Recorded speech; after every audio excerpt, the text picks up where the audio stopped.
Hey, salut à toutes et à tous et bienvenue pour le journal du hardware. J'espère que vous allez toutes et tous très bien. Aujourd'hui, nous sommes jeudi et c'est pour ça que nous allons parler un petit peu de tech. Pépé n'est pas là puisqu'il est, j'imagine, en vadrouille, mais il reviendra incessamment sous peu autour de ce plateau pour parler hardware. Eh bien, nous sommes avec... Comment ça va, Captain ? Ça va très bien. Avec toi, comment ça va, Captain ? Et on a plein de sujets aujourd'hui, on a tellement de news. Moi, de mon côté, je vais vous parler d'Apple et surtout de la conférence Amazon qui a eu lieu hier. Vous allez Plein de choses adorer. à se dire, j'imagine. Exactement. Au taxe. Oh, on m'a laissé le champ libre aujourd'hui, mon C'est vrai ami. Oui, parce qu'évidemment, il y a de la news, mais on s'en fout de la news. Ce qui est important, c'est que là, je vous fais une présentation de Chrome OS en dossier pour Enfin. justement, enfin, pouvoir voir les traits qui vont pas, parce qu'évidemment, il y en a, mais surtout souligner les traits qui vont bien, que les gens ne connaissent pas, parce qu'ils sont restés sur un Chrome OS de 2009. Pour être Je vais vous faire méchant, je toute une dirais. Et petite là, on a perdu 500 présentation, viewers, voilà. Qui utilise, Ah là là, mais non, non, non. utilise Chrome Ça OS va être ben moi, voilà mon bon monsieur, moi, Ah. tous les Je jours crois que c'est la seule personne que je connaisse qui utilise Chrome OS. Mais je Utilise sais, tous les jours. je suis le seul, et c'est pour ça que je vais essayer, en Ouais, vrai, on va en parler. alors, pour sortir du cadre, je vais pas essayer de vous convertir, je veux juste que les gens sachent Sache, ça ce existe. qu'est vraiment Chrome OS, au lieu de rester sur cette vieille image qu'on avait à l'époque. Et après, si vous Mais vous tu sais que convertissez, je veux dire, Je c'est venez. je vais pas te hein. mentir, je n'ai aucune image de Chrome OS. C'est-à-dire que je connais tellement personne qui pense l'utilise, rien. j'ai tellement jamais vu, je ne pense rien. Mais tant mieux. Je suis neutre. Tant mieux, j'ai envie de te dire. Voilà, on va Voilà. pouvoir en parler évidemment en toute liberté. Jika, Ça va ? ça va ? Ouais. C'est ta dernière émission. Ouais. Ouais. Du coup, tu vas venir la présenter. Oh bah écoute, allez. Voilà. J'ai pas envie de travailler. Alors voilà. Ok, bon Tu bah. vas régale-toi. Allez, bon. Le roi est mort. Oh là Le là. roi est mort. Vive le roi. Voilà. Tu fais ce que tu veux. Tu Je racontes mets ce que là. tu veux. Tu Voilà. peux. Nous, on part. Fais ta vie Bon, seule. alors, Au capitaine, mon capitaine. comment ça se passe ? Oh, tu Ça sais, va, tu as ça déjà va, fait. tu Ça va. Oui, je sais, je rigole. Alors, bonjour, bienvenue dans le journal du hardware. Donc, de quoi tu veux nous parler, Maxime? Moi, je vais vous parler de Tesla qui a un événement demain et on va parler aussi de musique ou plutôt de sifflement. Sifflement. Ah. d'accord. Démerde-toi avec ça. Est-ce qu'un sifflement et de la musique, c'est un débat qui pourrait être intéressant ? C'est un son. C'est un S'il est harmonieux, c'est de la musique. Cela Ok. dit, vu tout ce qu'on écoute aujourd'hui de pas très harmonieux et qui est considéré comme de la musique, je dirais que tout ce qui sort de n'importe quoi, c'est de la musique. Bon, bah écoute, j'ai hâte que tu nous parles de ça. On a fait le tour. On verra tout à l'heure, mais je vous parle un petit peu d'Intel, parce qu'il y a quand même eu quelques petites annonces du côté de chez Intel. Petites annonces. Là, on va y passer des plombs, mais quand même. Et Razer aussi, qui se lance lui aussi dans la bataille des consoles portables cloud gaming, on ne sait pas trop. Donc ça va être assez cool, mais du coup, bah, ça va être l'heure des actus.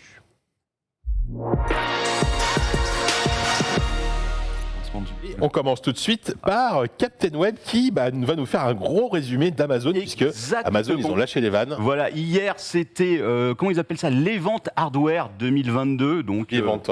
Event. À la française. C'est vrai. Oh, mais On est Mon accent est horrible, je j'ai l'admets. vente. Bon, après, ça s'était vanté un peu pour le coup. Hein. Oui.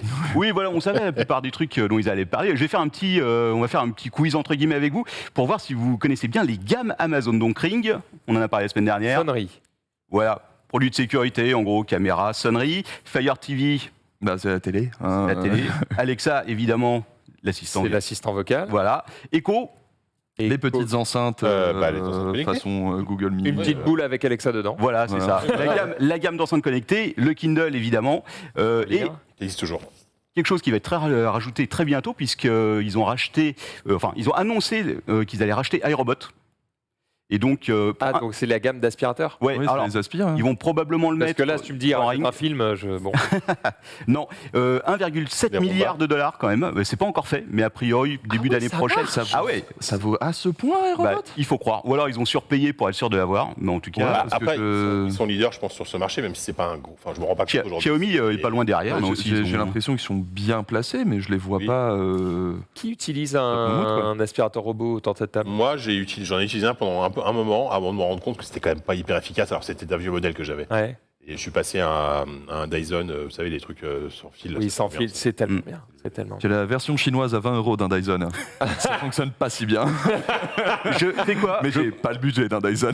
Je ça crois savoir où tu l'as acheté sur Amazon. Évidemment. On a tous le même et Et il oui. est tombé à court de batterie au bout d'environ 3 mois. Il est Et dégueulasse. c'est de la merde. Il est Voilà. absolument dégueulasse. Ok, C'est terrible. ça me Je suis rassure. dégoûté. Mais- Donc, on va parler d'un peu tout ça, à part du coup de Roomba, puisque c'est pas encore finalisé. On commence avec une nouvelle télécommande Alexa Voice Remote Pro qui rajoute en gros surtout une fonction. Il y a 2 boutons à configurer en plus. Voilà, donc tu peux mettre directement un raccourci vers Netflix ou ce que tu veux. Alors attends, c'est une télécommande, mais tu la pointes vers quoi?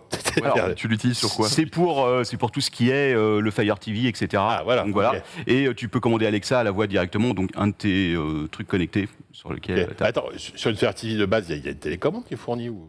Ouais, mais a priori tu peux l'acheter à part, ou alors c'est celle qui est fournie Une avec. télécommande programmable en plus. D'accord, ouais. Ouais. genre, Regarde Apple, la dernière fois qu'ils ont parlé de Apple TV, c'est pareil, ils ont fait un focus Oui, sur sur la la télécommande télécommande, qui était un peu nouvelle. différente. Ouais, parce que l'ancienne était quand même pas ouf, en restant poli. Justement, ils savaient très bien qu'il y avait du boulot là-dessus, quoi. Mais alors, la fonction principale, j'imagine qu'on a tous le même problème avec la télécommande, c'est.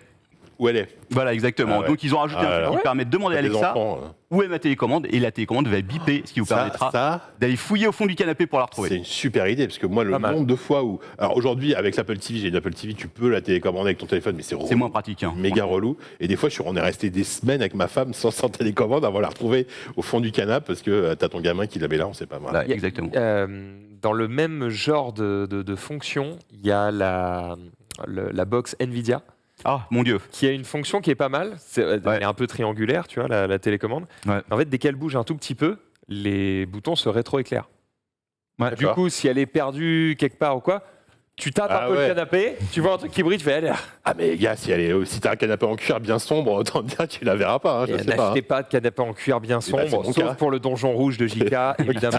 C'est mon cas, je suis désolé. Nvidia, le lecteur Nvidia, la télécommande est tellement petite, c'est le pire truc que j'ai perdu. Une fois, Non, Ça non, va. c'est les anciens modèles où il y a Ouais, les anciens modèles. Oui, Par oui. contre, elle est excellente. Voilà, ça, Ouais, c'est c'est la un Toblerone, nouvelle c'est un Toblerone la nouvelle. hein. Eh ben, Je trouve très bien. Voilà, l'ancienne, elle était toute petite. Oui, l'ancienne, Et, ouais. pour vous dire, c'est un truc de fou.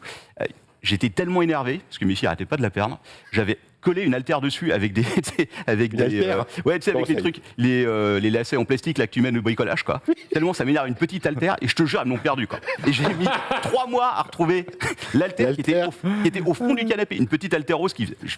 Ça m'a rendu littéralement dingue. Bref, donc c'est toujours bienvenu de Voilà, pouvoir une faire technique, sonner. un bon système D pour. Voilà, pas besoin de mettre des AirTags ou des puces là-dedans. Tu colles une haltère. ça- J'avais même un doute, ça. mais, Tu l'attaches au chien, tu vas ouais. pas perdre le chien. Arrête-moi. Ah, j'ai pas de chien malheureusement. Radmo le dit, j'avais un doute, mais oui, la télécommande de la Nvidia Shield, en fait, tu peux la faire sonner aussi pour la récupérer. La nouvelle. Ah, peut-être la nouvelle alors, Nouvelle, ouais. ouais. Je savais pas. Nouveau modèle, ok. Parce que l'ancienne, tu ne pouvais pas, Non, l'ancienne, elle effectivement. était- Bon, sinon, Fire TV Cube 3e génération, c'est le premier modèle depuis 2019. Il est censé être 20% plus rapide. Je sais pas si ça va apporter grand-chose.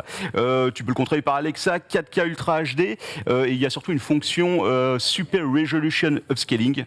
Accent de merde, mais bon. Ok. Qui devrait te permettre de lire du HD en 4K. Et a priori, ça marche bien. Bah, là encore, ils se remettent à niveau par rapport à la dernière Shield TV, en fait. Hein, parce que l'upscaling intégré. Oui, ça- Voilà. Ah ouais. Sauf que je pense qu'au niveau de la technologie intégrée, ce sera pas au même niveau qu'NVIDIA. Ouais, j'ai l'impression qu'NVIDIA sur upscaling, ils sont là quand même. hein. Là, c'est leur, bah, c'est leur c'est- métier. ils sont hein, absolus. donc, enfin, Oui, et puis en plus, non seulement ça, mais en plus, ils sont sur ce marché depuis Un moment. hein. super longtemps maintenant. Donc, Je crois que c'est la meilleure box que j'ai utilisée. ah bah, clairement, moi, c'est mon. oui.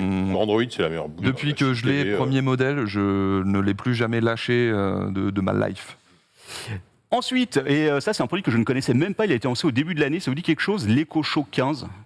Bah, c'est l'écran. Ouais, c'est ça, c'est l'écran en fait, j'étais même pas au courant si tu veux, Le je Nest découvre des Hub trucs. version Amazon, en fait. Ouais, en fait c'est le truc que tu colles dans ta Ah, cuisine ouais. par exemple. C'est un 15 pouces quand même, hein. C'est quand même pas petit. 15 pouces. Ouais, Ah oui, après, écoute, voilà. 15, effectivement. Et donc tu l'utilises, en gros Oh, c'est comme, oui, d'accord. c'est comme ton frigo, c'est sur lequel tu collais des magnettes et tout, Ouais, ouais. c'est le principe. Ils ont acheté une fonction, donc c'est pas un nouveau produit mais c'est une mise à jour logicielle gratos qui va te permettre de regarder, de mettre dessus, comment t'appelles ça, Fire TV, voilà. Donc si dans ta cuisine et que tu veux mater... Tu peux te mater un film, le Voilà. Voilà, Seigneur des Anneaux exactement. sur un petit 15 pouces. voilà, pendant que tu fais la Pendant que popote, tu cuisines, tu fais rien, c'est En super, vrai, t'en profites pas. Tout ce que je vois là me plaît. Là. Ouais, mais non, c'est- mais en Je soi- veux ce truc. mais c'est super chouette. Après, on en a souvent parlé, notamment avec Belinda, de ce genre d'écran, enfin de ce genre de trucs connectés. Je crois que Chrono aussi, on en a peut-être un. Moi, Ouais, j'ai quand même il- du c'est mal. moins sexy celui-là. Ouais, puis, bah, c'est vrai que ça fait un peu cadre numérique à l'ancienne, au niveau, en tout cas, du design. Tu vois, il y a un côté un peu Simple. gros cadre. T'as une petite caméra dedans, tu peux faire de la visio aussi. Mhm. Donc c'est pas mal. Après moi j'adore tous ces produits, si tu veux, c'est un peu le truc dont on rêvait quand on était gosse, c'est la maison connectée et tout. Mais ça me fait toujours peur, c'est le problème. C'est vrai que T'as l'impression d'être surveillé. De vie privée, tu veux dire? Ouais. Bah oui, quand tu dis il y a une caméra, tu peux faire de la visio. En fait, c'est Amazon qui peut faire de la visio chez toi. Mais Le problème, et puis les risques de hacking. après, le truc, c'est que c'est le cas d'absolument tous les trucs connectés. Mais quand t'as pas une caméra, t'as un micro. Donc voilà, ça fait partie du truc que t'acceptes quand tu as une maison connectée. Voilà. À moins de, et c'est là où justement j'espère qu'à un moment ça deviendra un petit peu plus mainstream, c'est l'idée d'avoir des objets connectés sur un réseau fermé, local. D'avoir ton propre serveur en local qui permet effectivement que tes informations ne sortent pas de chez toi. L'avantage d'Amazon et de Google, c'est que c'est facile à setup, sauf que ça passe par leur serveur. Donc toutes les données transitent. Tu vas te fermer à un public, tout un public quand même. Ouais, et puis le grand public s'en fout un peu au final. Bah, c'est ça aussi. Enfin, oui, malgré tout, faut malheureusement dire les choses. Alors, truc suivant, robot. Attends, par curiosité, c'est quoi le prix du coup du truc 15 pouces de ouf là je ne vous ai pas dit les prix et je ne sais même pas si je l'ai noté. J'en sais rien. Ça doit être 300 balles, je crois. 200 ou 300 $, quelque chose comme ça. Effectivement. Trop cher. Hein. Pour un 15 pouces. La nouvelle télécommande, elle est à 35 € et le Fire TV nouvelle génération, il est à 140 €. Enfin, dollars, mais bon, on imagine que ça va donner en euros à peu près. 210 € sur Amazon en ce moment. L'écran? L'écran, ouais. C'est mieux. C'est déjà en vente? C'est déjà au-dessus de 190, j'en veux pas. C'était dispo en janvier. Là, c'est une mise à jour qui permet de regarder. Ah, d'accord, pardon. Ok. Mais je le connaissais pas du coup, parce que ça m'avait complètement échappé. Le robot Astro aussi a récupéré pas mal de fonctions. Il a une fonction où tu peux vérifier si les portes sont ouvertes. Donc automatiquement, si jamais il y a une porte chez toi qui n'est pas censée être ouverte, il va t'avertir. Et il a une détection des animaux. Voilà, ce qui fait que j'imagine que tu peux lui dire de surveiller ton chat en permanence. Tu peux lui courir après. Ou après j'ai l'impression qu'au final, les caméras de surveillance comme ça ont été surtout utilisées pour surveiller les animaux de compagnie. Pour faire des vidéos à la con sur Internet. Et tant mieux, je trouve ça cool. Voilà. Et il y a une intégration avec Ring, forcément. Il peut avertir maintenant un agent de sécurité virtuelle. Je n'ai pas trouvé à quoi ça correspondait. J'imagine. Un agent de sécurité virtuelle. On va avertir ton voisin, comme on en revient au débat de la semaine dernière, qui va aller voir. Ouais, peut-être. Si c'est virtuel, je me demande s'ils sont pas en train de créer une sorte d'AI, si tu veux, qui va servir de. Ouais, qui va peut-être contacter le commissariat s'il y a un problème, mais c'est bizarre. T'imagines les erreurs, ce genre de... Ouais, c'est craignos là-dessus, en fait. C'est que la sécurité, on va pas revenir dessus, mais quand tu commences à interconnecter des trucs avec des services comme la police ou les pompiers, c'est surtout un risque d'avoir des fausses alertes constamment. C'est ça, ouais. Ensuite, et c'est peut-être le truc qui me plaît le plus, c'est un nouveau Kindle. Alors, on avait parlé d'un nouveau Kindle, mais c'était celui de base qui était il y a 3 semaines. Là, c'est le Kindle Scribe, et pour la première fois, tu as une fonction écriture dessus avec un stylo qui n'aura pas besoin d'être rechargé, a priori. C'est 10 pouces de diagonale, donc du coup, on est sur quelque chose quand même qui n'est pas un Kindle habituel. Un iPad. Et tu vas avoir des fonctions donc pour des to-do list et pour prendre des notes. Chaque bouquin, tu pourras noter directement sur une page et tu vas retrouver après, n'importe quel bouquin du Kindle Store, tu pourras retrouver après toutes tes notes si tu veux avec un lien direct vers la page en question. C'est assez intéressant je trouve parce que j'avais regardé un truc comme ça qui était un Kickstarter il y a 1 an ou 2 et c'était littéralement hors de prix. Alors là c'est quand même 340 $. C'est cher, c'est assez cher. Et le prix en euros a priori 370 €. Ah ouais, d'accord, donc ça a pris encore un peu plus. Ce qui est quand même 30 € moins cher que le Kobo de Fnac qui est à peu près sur le même truc. Ouais. Moi, le seul truc, la seule question que j'ai sur ces trucs-là, c'est que j'ai l'impression qu'on voit ce concept au moins 3 fois par an depuis genre 5 ans et que ça se foire à chaque fois. Il n'y a pas de consommateur. En fait, c'est ça. En fait, le problème, c'est que on est sur un format 10 pouces, on est sur un truc qui est tactile et tout. Ça coûte quand même 400 balles. Pour ce prix-là, tu as un iPad d'entrée de gamme, tu vois, tu as une tablette Android. Bon, alors c'est peut-être pas. Il y a la question de l'autonomie. Si on parle d'écrire, on parle quand même d'un écran e-ink qui n'a pas le taux de rafraîchissement à la fréquence. Il y a une latence quand même. Ouais, voilà. C'est pas les mêmes taux de latence non plus. Et pour le coup, sur de l'écriture, ça risque d'être beaucoup plus gênant en fait. L'avantage, les 2 seuls avantages que je vois, c'est peut-être le poids et effectivement la durée, l'autonomie qui fait que tu peux l'utiliser pendant des semaines. Forcément. Voilà, sans pour avoir. Des gens qui prennent énormément de notes au quotidien dans leur travail. Souvent, dans notre métier de journaliste, tu vois que tu vois souvent des gens. Alors moi, j'ai l'ordi souvent, mais tu as encore plein de gens qui sont à l'ancienne, entre guillemets, avec leur carnet et tout. Tu t'imagines peut-être venir avec ça. Bon, ok. Ouais, les étudiants aussi. Ça reste, mais ça reste, je pense, un public qui est quand même relativement restreint. À ce prix-là, ça va restreindre vachement. Les gens, je sais pas si vous êtes d'accord, mais les gens, quand ils achètent une liseuse, ils veulent un truc pour lire. Évidemment, avant tout, et un truc pas trop cher, quoi. Ouais, mais c'est là. Tu vas mettre 100, 150 balles peut-être, mais pas beaucoup. Oui, parce qu'en fait, si t'as les thunes, tu prends un truc qui fait plus de choses, quoi. Voilà, c'est ça. Ouais. Mais après, le truc, c'est pour qui et surtout, genre, je vois les gens qui aiment annoter les documents ou les trucs comme ça sur le milieu professionnel, mais ce milieu professionnel a déjà été inondé de Surface et d'iPad. Ouais. Bah de oui. base. Après, je me dis, genre, peut-être, je sais pas, les dessinateurs, parce que le e-ink qu'il y a potentiellement c'est pas ce assez. rendu-là, mais c'est pas pas assez assez précis pour que ça puisse intéresser les genre, dessinateurs. J'arrive vraiment pas à imaginer le profil type. Si le chat voit un truc, je serais. Moi, curieux, parce que j'aurais bien pas vu les imaginer. étudiants, si tu veux, mais le souci, c'est qu'à ce prix-là, honnêtement, Ils sont déjà 340 balles. barrés au pas, Voilà. C'est alors 100 que balles t'as, trop cher, quoi. T'as un 14 pouces comme j'ai là à 200 balles. Pourquoi t'irais te prendre un scribe chelou Ouais, mais après, le Kickstarter dont je te parlais, qui fait la même chose quasiment, qui est vraiment spécialisé sur la prise de notes, sur les réunions, etc., je crois que c'est 400-450 balles et ça se vend bien. Hein. Ils ont Ouais, levé. mais quand t'as un Kickstarter, je trouve que tu peux pas vraiment comparer les trucs d'un Kickstarter avec les trucs d'un Amazon. Parce qu'un veut créer un marché, alors qu'un Kickstarter, c'est les consommateurs qui viennent le chercher, tu En vois. tout cas, là, pour moi, c'est un nouveau marché. Parce que Un Kickstarter réussi, s'il fait 5000 ventes, tu vois, souvent, Oui, le bien nombre de sûr. backers, le mec, il en fait 5, 6000 et il est en mode ouais, c'est un succès de ouf, merci à tous, nanana.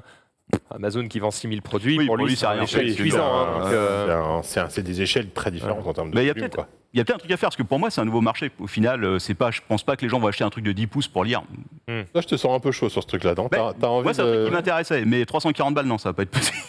Franchement, je sais qu'il y a. Amazon, vous nous écoutez, Il y a, vous il y a nous trop de l'envoyez, chances on pour le que ça teste. finisse dans un coin et que j'utilise jamais, donc bon. Écoute, tu feras le test pour le GIH, peut-être? Ouais, bah écoute, Amazon, envoyez-le-moi. Voilà. C'est ça. La nouvelle télé connectée, la Fire TV Homely QLED série. Alors là, il y a un paquet de trucs dessus. Je crois que c'est qu'aux US. En tout cas, le dernier modèle était vendu qu'aux US, il n'était pas vendu en France. Et en gros, c'est une TCL rebrandée a priori. Alors voilà. Voilà, sur lequel. De toute façon, QLED, oui, il y a TCL, Samsung. C'est à peu près les deux leaders. Donc en gros, ouais. Donc en gros, les gros trucs, c'est le Dolby Vision IQ et HDR10 plus adaptive pour la première fois. Donc ça améliore la qualité lors des scènes qui sont très sombres. Donc si vous voulez regarder certains épisodes de Game of Thrones et voir quelque chose, peut-être le cas. La fonction écho, évidemment, qui inclut Alexa. La luminosité s'adapte aussi en fonction de la pièce. Donc voilà, si vous êtes dans une pièce sombre... ou si vous êtes en plein soleil, ça va changer. Une fonction galerie, ils ont pas mal parlé de ça, avec je sais plus combien de dizaines de milliers d'œuvres d'art qui s'affichent. C'est pour en faire un tableau. Ça, Le c'est truc devenu la- de fait Samsung, Google, C'est vraiment la feature maintenant et de devenue Chromecast et très de tout classique. le monde, Ouais, ouais. voilà, oui. Voilà, et c'est dispo en 65 et 75 pouces à partir de $800, ce qui me semble. Ah, ils font pas de 55 pouces, c'est étonnant. Non, Alors que ouais, c'est quand même un ça- format qui est. Ouais. Ah, peut-être aux États-Unis, c'est peut-être différent. Peut-être qu'ils ont des écrans Plus plus de grands, place. mais ouais, voilà, ils ont peut-être l'habitude d'avoir des écrans un peu plus grands, mais en Europe, j'ai l'impression que le 55 pouces, c'est quand même un peu plus. Bah 65, ouais, moi 55 c'est le maximum, parce que j'ai 2 fenêtres et c'est vraiment le maximum que je peux faire. Donc, a priori, Ouais, c'est, ouais, il y a le logo Amazon dessus avec des features. Ouais. Bah après il y a le, T'as la Fire TV. ouais, il y a le système T'as Fire même pas un TV. délire genre un an de Prime vidéo offert, un truc comme ça, non? Alors je l'ai pas vu, a priori ça a pas l'air d'être le cas. Après, c'est vrai que par rapport, moi j'ai une LG et c'est vrai que la Fire TV en point de vue ergonomie, interface et tout, honnêtement c'est solide. Ouais. Sur, par exemple, l'interface LG, je la trouve pas Déteste fantastique. l'interface de Fire TV, moi au contraire. Ouais. Ah ouais. Enfin, après, j'ai pas vu les évolutions, mais quand c'était relatif à l'interface Prime Video l'ancienne, tu vois. Oh là là, mais quelle horreur, quoi, quelle horreur. Ça a un peu Aujourd'hui, changé ça là va, quand quoi. même. Voilà, après, j'ai pas vu les évolutions, mais ça a quand même. Si ça a bien changé, ça part de très loin, quoi. Ouais, bah écoute, en tout cas par rapport à ce qui est fil éclaté, mais après on utilise tous, enfin je sais pas, moi j'utilise ma console de jeu principalement Moi, pour je suis mater du Android contenu. TV. Ah ouais TV. Ouais, au final j'ai Il eu y ma a beaucoup de gens PS5 comme et ça, ouais. Je suis En fait, étonné, moi, je comprends pas. Je pourrais, mais je me dis, ça rajoute une étape en fait. Alors que en même temps, tu me diras, j'allume ma Shield Ouais. TV. Moi, c'est juste l'idée de contrôler ma télé, Avec une manette. avec une manette. Ouais, c'est je bizarre. sais pas pourquoi. C'est Là, con, je prends hein, la télécommande c'est que ça. et bam, Ouais. j'appuie sur Netflix et c'est terminé. Bah, moi du coup j'utilise souvent le truc intégré à LG et je le trouve pas fantastique quoi. C'est quoi, c'est WebOS Ouais, c'est c'est WebOS. Ouais, Je suis ça. pas fan du tout non. LG, Ah non, c'est pas c'est- ouf. ouais. Ah ouais, Enfin, la c'est- télé est ouf, mais. Oui, voilà. l'OS, Et le c'est pas- système. Il y a des gros fans, hein, ceci étant, mais c'est vrai que moi, puis leur délire de à la Wiimote. À la là, Wiimote. Ah oui, c'est insupportable. non, Là. Et la je télécommande. suis dans le canapé, j'ai pas envie de faire. Non mais c'est horrible. Et la télécommande en plus est super mal foutue. Déjà elle est pas rétroéclairée, ce qui fait que tu vois strictement rien. quand tu l'utilises. Immense, Elle est grosse, ouais. immense. Et effectivement, le truc avec le curseur se déclenche n'importe quand dès que Ouais. tu essayes de cliquer et tu te retrouves avec ça au milieu. Bon, bref. Parfois, dès que tu touches un bouton, ça coupe le détecteur. Donc, Oui, voilà, va, ouais, mais exactement. Mais bon, c'est c'est toujours un coup à prendre. quelques secondes de perdu dans ta vie. Sinon, 4 nouveaux produits Echo Dot with Clock. Donc ça, c'est le truc de base, donc l'enceinte connectée. Ouais. Il y a plus de basses. Ah si, il y a un capteur de température. Et du coup, il va pouvoir, en fonction de la température, connecter des... configurer des appareils connectés automatiquement comme des appareils Ça. ou un ventilateur. Est-ce qu'il peut il n'y a pas d'écran sur ça, mais du coup, il peut te donner la température qu'il fait? Sûrement, bah oui, parce qu'il y a Alexa qui est intégré. Donc, quelle température fait-il, tu vois, pour chauffer une pièce ou un truc comme ça peut être pas mal. Ouais. Bah, si vous tout configurez avec, quoi, c'est toujours la même chose. Il y a un capteur de mouvement aussi dedans qui te permet de le contrôler avec des mouvements. Alors ça, Voilà. ça c'est faut arrêter avec cette feature. Personne, ils ont essayé sur les smartphones, ça personne. Ah ouais, sur le les services pixel. Kinect, ça n'a jamais marché. Maintenant long. sur les assistants, C'est non, sérieusement. Donc vous avez vu, il y a plusieurs versions. Il y a une version pour enfants. Alors la version normale coûte $50, $60 si vous voulez l'horloge avec, qui s'affiche. Le Echo Dot Kit qui lui pour le coup vient avec un an d'abonnement à Amazon Kids. Alors même chose, je savais pas ce que c'était. Eh bien sachez que c'est des jeux, des livres, des vidéos et de la musique qui sont connectés sur votre enceinte. Ouais, ça lit Pour des les enfants. comptes et des trucs comme ça pour les gosses, c'est pas si mal. Cool. Ouais, pour moi, le meilleur truc. Alors en vrai, par contre, je trouve que c'est génial sur les Codots. Ils ont intégré un répétiteur Wi-Fi. Oui, Ah. exactement. Et ça, je trouve que c'est vraiment cool. Bah non. Pour beaucoup de foyers en fait où tu sais quand tu te prends une prise pour ton répétiteur, c'est moche, tu vois, c'est pas chiant, cool. ouais. Là, ça s'intègre à un truc Oui. qui est en plus fonctionnel et pratique, Harmonieux, c'est ouais. vraiment cool.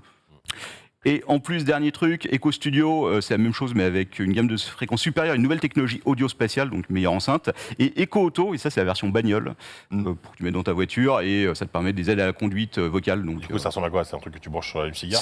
en gros, c'est quelque chose qui se branche dans ta voiture. Oui, Ok, j'imagine d'accord. que tu le connectes. Et voilà. Et dernière chose, l'Halo Rise. Alors ça, c'est un nouveau produit. C'est Alors. l'espion qui surveille ton sommeil. Alors, vous avez, je ne sais pas si vous avez déjà eu ce genre d'horloge qui est à côté de réveil à côté de ton lit, qui va s'allumer petit à petit le matin pour te réveiller doucement. J'ai eu ça Ouais. une fois. Bref, je raconte ma vie, mais chez une ex et je trouvais ça insupportable. Quand Ah elle ouais parlait chez elle, ça me rendait fou. Je Puis détestais apparemment, ce truc-là. biologiquement, c'est meilleur pour ton corps. Alors, Oui, il paraît, ouais. Alors peut-être ouais. il fallait que je m'y habitue, tu vois, mais Ouais. on n'est pas resté ensemble assez longtemps, je ne sais pas, tu vois, mais voilà quoi. Voilà, c'est vendu en fait. Alors je t'adore, mais alors ton Ouais, horloge. Ça peut être possible. C'est l'horloge ou quoi? Ah, ouais. Faut choisir. Ah, il faut L'horloge ou choisir. quoi? Donc, Oui, son horloge. c'est à la fois une lampe qui va te réveiller, un réveil évidemment, mais c'est aussi ça va surveiller ton sommeil. Et ça ne surveille pas. Alors, il n'y a ni caméra ni micro dedans. Donc, comment ça surveille ton Les sommeil mouvements. en fait Les mouvements. Exactement. Ouais. Il y a des capteurs de mouvement. On les montre en fait. Voilà, et avec une intelligence artificielle, en fait, ça va surveiller ton sommeil et te dire si tu bouges beaucoup, si tu ronfles, a priori, tes temps de sommeil profond, etc. Et l'horloge est connectée pour que le réveil te réveille non pas à une heure exacte ou à la seconde près, mais quand tu es dans un sommeil léger. Au meilleur moment. Ouais. Voilà. Ce que j'ai du mal à comprendre, c'est que normalement, un réveil, c'est posé sur une table de nuit. Ouais. Toi, tu dors sur un lit. Mm. C'est quand même. Enfin, est-ce que s'il n'y a pas de caméra ni rien, comment tes mouvements peuvent être ressentis dans l'air? Alors, il y a des, Enfin, il y a des c'est bizarre, cap- hein. bah, je sais pas trop, il y a des capteurs a priori. Sur Peut-être une montre, je comprends, tu vois.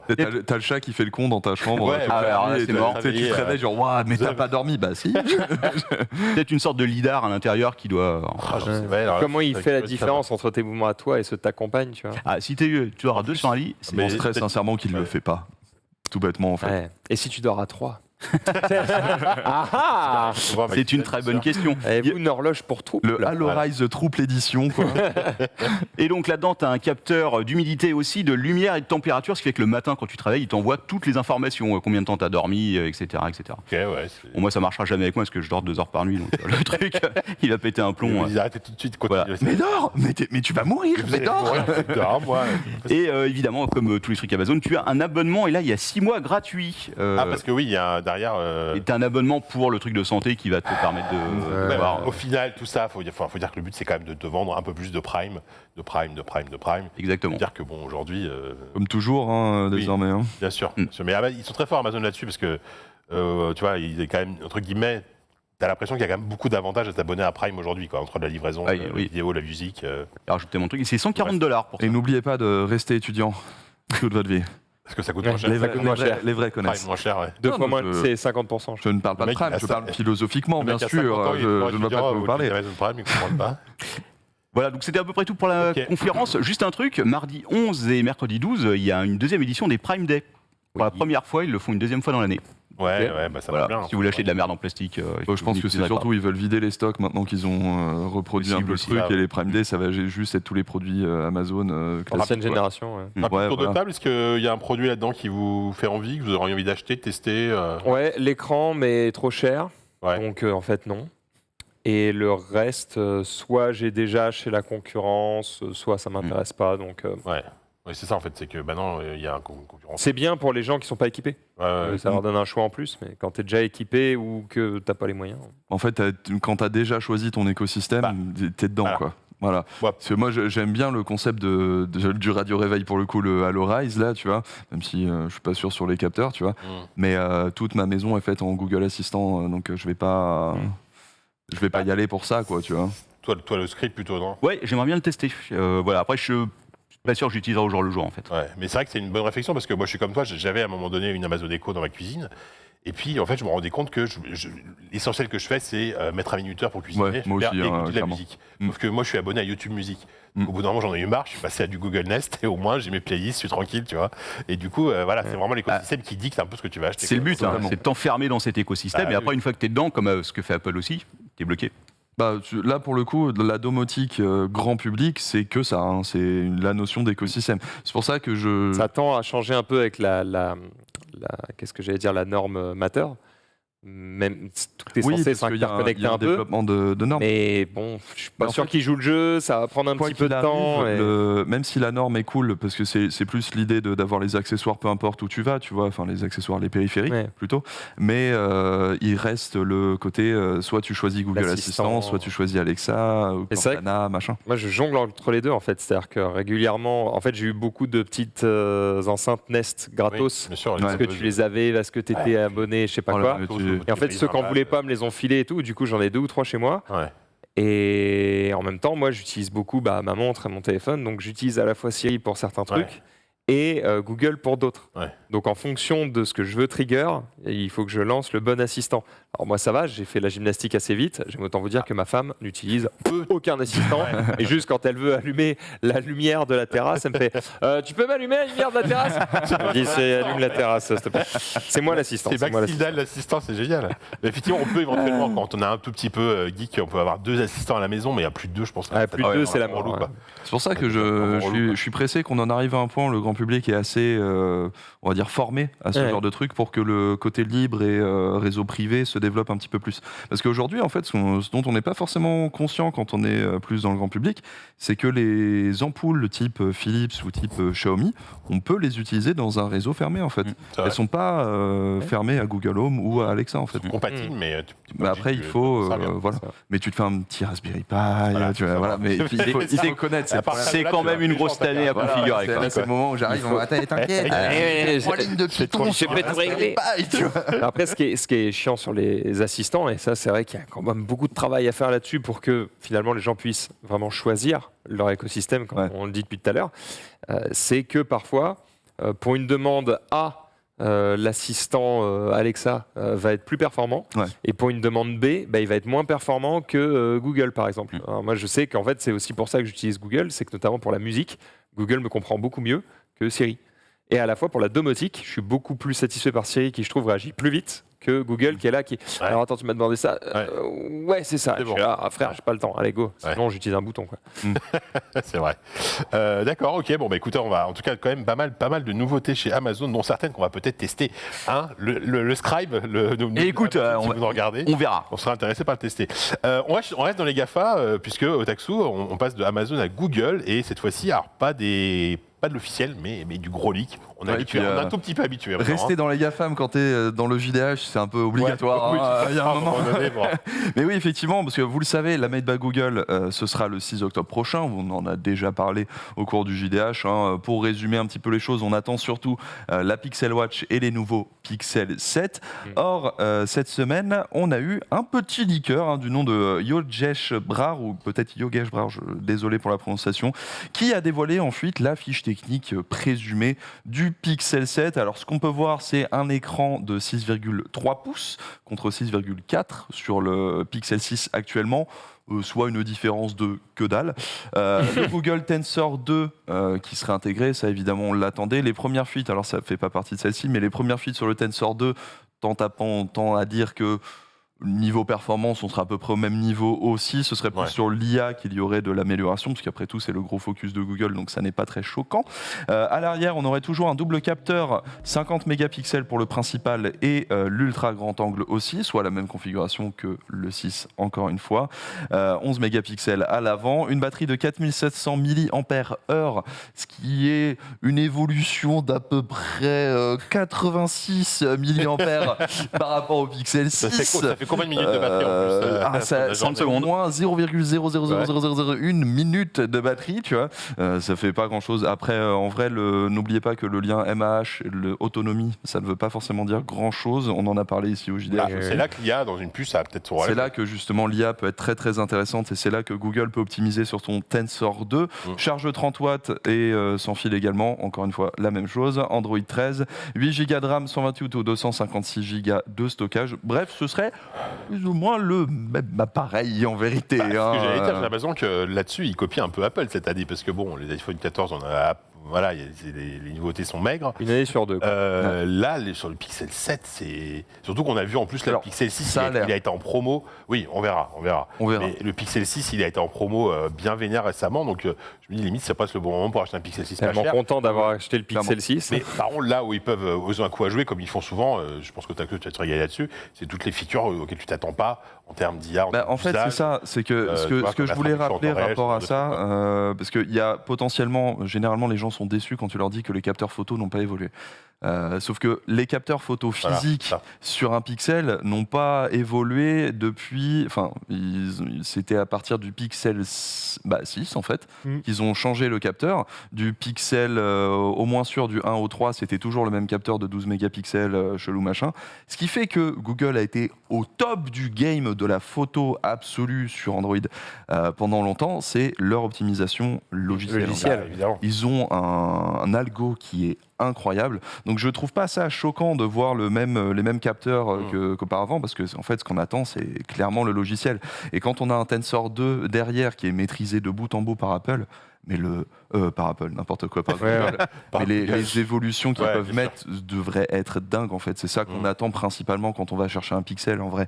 Donc je suis pas choqué, je serais toujours curieux. Alors sachez juste que vu que le Made by Google c'est le 6 octobre et ce sera à 16h, on va potentiellement le couvrir en direct sur le JDH, mais ça démarre 30 minutes avant. Donc potentiellement, c'est à 16h et nous 16h. On va voir. En fait, ce qu'on se disait, c'est potentiellement le garder en flux quelque part et faire breaking news, tu vois, genre on s'arrête parce que là ils sont en train de parler d'un truc, on va voir, mais en tout cas on va essayer de le couvrir la semaine prochaine. Peut-être rappeler qu'il y aura peut-être d'autres que d'annoncer à part Pixel Watch, Pixel 7, Pixel Watch, Pixel Watch, c'est sûr, Pixel Watch a priori. Oui, d'autant qu'elle est en fuite un petit peu partout et que Google en fait fait des teasers officiels dessus. Il a limite dévoilé le produit avant qu'on le voit. Le seul truc qu'on aimerait voir, mais c'est pas garanti, c'est le Pixel Slate, donc la prochaine tablette. Elle est carrée ou elle est ronde, la Pixel Watch? La Pixel Watch, elle est ronde. Elle est ronde. Mais voilà, c'est pas là pour le coup, c'est pas du breaking news, c'est des trucs qu'on sait déjà que ce sera là, on sait déjà que ce il n'y aura pas de grosse surprise a priori. Voilà. A priori, il n'y aura pas de surprise, sauf s'ils nous sortent le Pixel Slate, ce serait très cool. Moi, je suis curieux de voir le Pixel Slate. Je sais pas, avec un clavier. Non, parce qu'ils ont abandonné les Pixelbook. Ah oui, c'est vrai. Ah oui, c'est vrai qu'ils ont fermé les divisions. Ou un Fold, vous y croyez chez Google un jour? Oui, mais ce sera pas là. Ce sera pas en septembre. Enfin, peut-être un teaser, ceci étant. J'aimerais beaucoup voir un teaser d'un Fold de Google qui devait, selon les rumeurs, être dévoilé, alors si je me souviens bien, en 2021, fin 2021. Qui a été repoussé. La rumeur voulait qu'il soit annulé. Finalement, après, on a retrouvé dans le code de nouvelles mentions d'un Pixel Fold. Là, a priori, il y en avait un prévu pour 2022, selon le code les codes trouvés dans le code source, quoi. Mais on n'en a toujours pas entendu parler. Généralement, on a des fuites quand même. Quand il s'agit de Google, on n'a toujours pas eu de fuite. Ça, c'est une vision d'auteur. C'est pas une image en fuite. C'est un rendu qui a été fait par, je retrouvais plus le nom, mais bref, c'est un rendu vision d'artiste, voilà. Mais non, moi, ce que j'attends le plus, ou là où on a quand même des chances, c'est vraiment le Pixel Slate, parce que je veux voir enfin Google maîtriser le format tablette. Android 13 a l'air d'être vraiment bon pour ça, donc je suis très curieux de voir ce qu'ils vont faire avec une tablette, très clairement. Même si elle ressemble un peu à un Nest Hub où tu as arraché le cucu et tu as juste pris l'écran. Donc c'est pas visuellement, c'est pas fou, mais on va voir. J'ai l'impression que les tablettes Android, elles ont quasiment disparu, quoi. Je vois plus.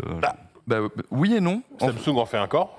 Ouais. Elles sont très bien d'ailleurs. Le Xiaomi Mi Pad qui a absolument Huawei, explosé. Ouais. Huawei, Oppo, je vais en tester une sous peu. Limite, j'ai l'impression que ça revient un peu en ce moment. Il y a un truc un peu avec les tablettes en ce moment qui. Alors, est-ce que ça veut dire que les ventes reviennent? Je sais pas. Mais le format tablette qui était un peu ringard encore il y a 2 ans, tu vois, revient un petit peu à la mode. J'aurais pas de raison. Enfin, je pourrais pas te l'expliquer. Les pros d'Apple. Je pense que c'est ça en fait. C'est les iPad Pro d'Apple qui ont relancé la mode. Et puis le côté votre tablette peut aussi devenir un ordinateur avec le côté clavier, etc. Et c'est vrai que. Je pense clairement que c'est ça. iPad Pro. Là-dessus, ça a bien aidé. Mais pendant un moment, et pour dire à quel point c'était mort, Google avait fait pour les tablettes, on va passer à Chrome OS. Oui. Et pendant 2-3 ans, toute l'idée était maintenant, quand on fait des tablettes, c'est Chrome OS parce que c'est le seul truc qui fonctionne. Android, c'est mort, machin quoi. Au final, ils ont abandonné. Ils ont tenté la Pixel. Comment elle s'appelait? La Pixel Slate? Non. Je sais plus, mais une tablette qui ressemblait à une Surface avec un clavier détachable, etc. Complètement buggé Day One, absolument dégueulasse, atroce. Il a fallu 2 ans pour qu'elle fonctionne et après ils ont abandonné immédiatement quoi. D'accord. Donc on rappelle, c'est le 6 octobre à 16h la conférence Google, donc a priori une couverture au moins partielle en JDH. On essaiera de faire du breaking news. Il va falloir faire du breaking news. Captain Web, tu es à ton tour à nouveau. Chez Samsung, a priori, ça commence à chauffer. Oui, exactement. Ça commence à gonfler même, puisqu'il y a un YouTuber, alors que je ne connais pas du tout, qui s'appelle Mr. Who's the Boss, qui s'est rendu compte, tu le connais? Ouais, il est massif. Ouais, qui s'est rendu compte qu'il y avait plusieurs de ces mobiles Samsung, dont un Galaxy Fold 2, qui avait des problèmes de batterie, qui gonflaient à tel point. Oui, tu vérifies quand même, on ne sait jamais. Non, je ne vais pas vérifier, je vais l'enlever de très proche de ma peau, en fait. C'est pas le 2 celui-là, donc ça va. Non.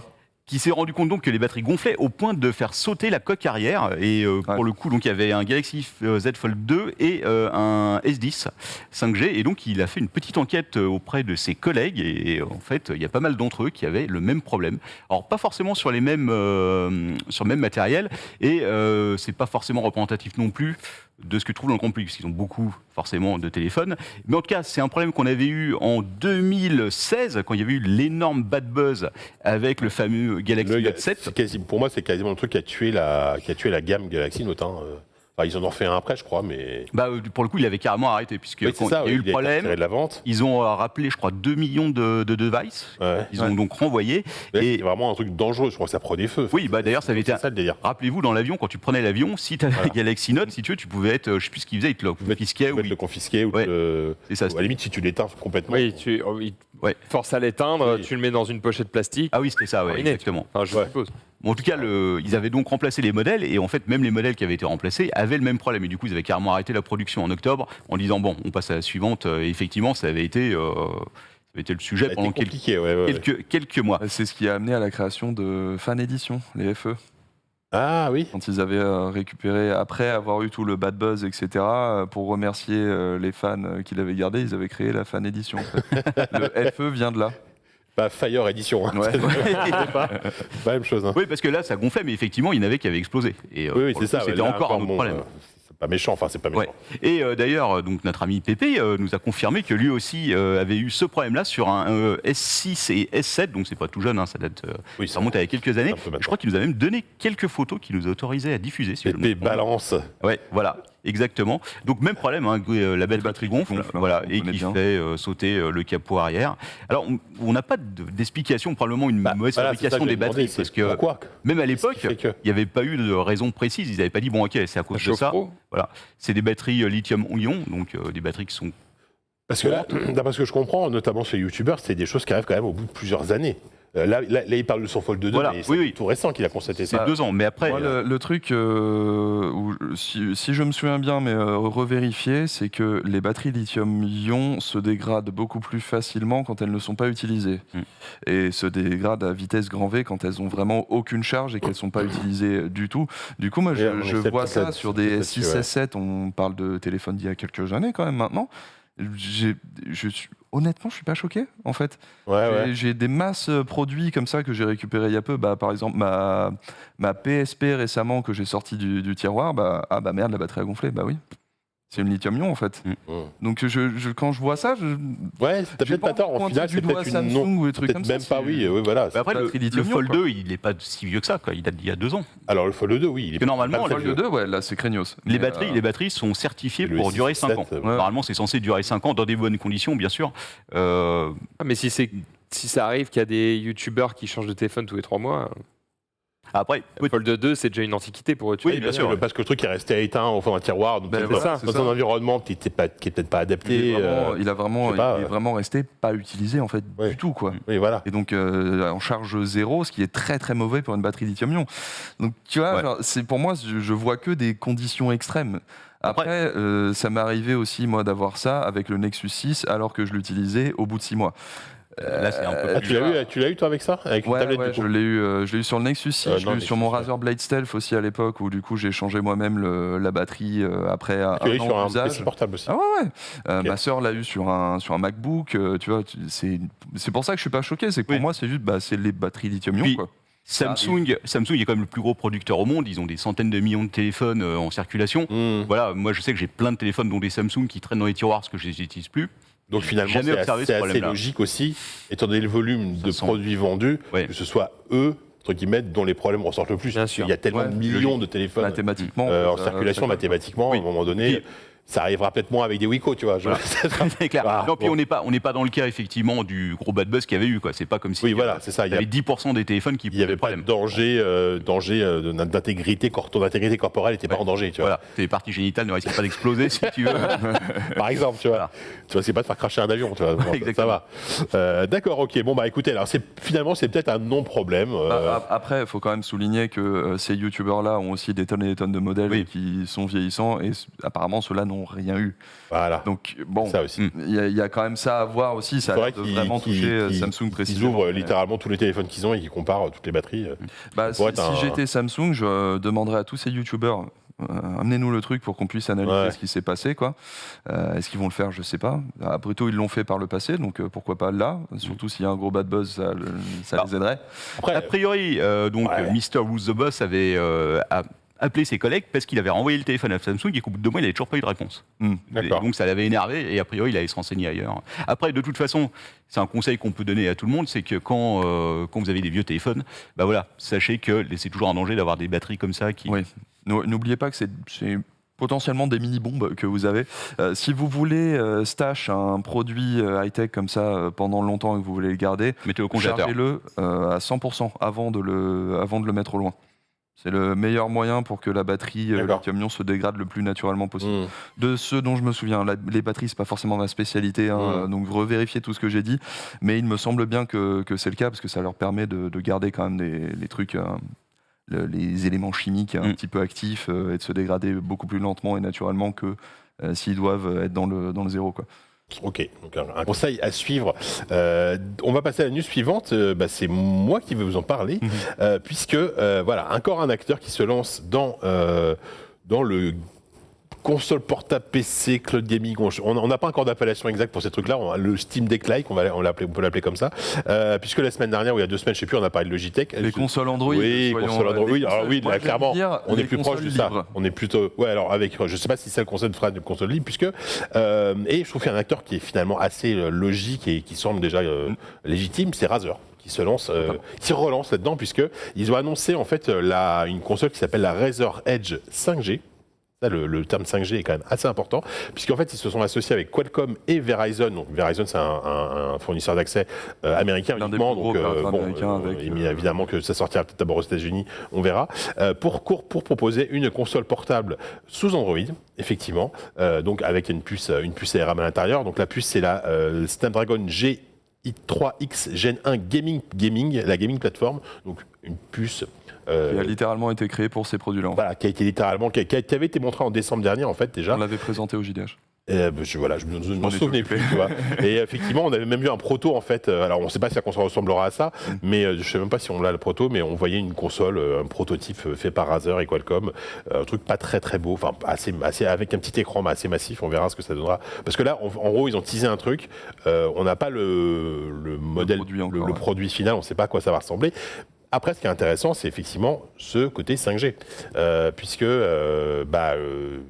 t'es bien passé pour le savoir, pour le cloud gaming, la 5G, normalement, c'est pas mal. Mais ce produit, c'est littéralement tout ce dont je rêve, en fait. Ah ouais. Et ça va coûter une fortune. Et Déjà, c'est un produit Razer, donc ça va être cher. Moi, l'idée de ce que je veux avoir comme console, c'est ça, le rendu qu'on c'était avait. le prototype. Voilà, c'est ça. Ce que je veux, c'est plus ou moins la Inodine que je vous avais montré en test, mais en 5G pour profiter du cloud gaming absolument partout à full balle, quoi, tu vois. Ouais. L'avantage de la 5G, en fait, par rapport à la 4G, pour moi, c'est pas les débits, parce que les débits de la 4G sont déjà assez suffisants pour ça, tu vois. T'es à 100 mégas, t'es quand même sur un bon truc, quoi, tu vois. C'est que la 5G gère de multiples connexions sur une antenne sans dégrader la qualité de la connexion pour chaque utilisateur. Là où quand une antenne 4G a beaucoup trop de connexions, du coup le débit, particulièrement le ping, en fait, en souffre de ouf. Et si tu souffres en ping, sur le cloud gaming, c'est une horreur. C'est ça, en fait, qui va gêner, qui va vraiment te gêner. La latence, c'est le ping. La qualité de la vidéo, ça va être le débit, en fait. Et surtout le débit descendant, du coup, pour le produit. Du coup, là, si j'ai une console avec la 5G intégrée, direct, tu vois. Avec le forfait qui va bien, quand même. Avec le forfait qui va bien. Mais le truc, c'est que j'ai 200 gigas sur ce forfait-là. Pas obligé de mettre à toute berzingue, donc tu vois, sur une heure de jeu, je peux dépenser 2 gigas, mais sur un 200 gigas que j'utilise absolument pas.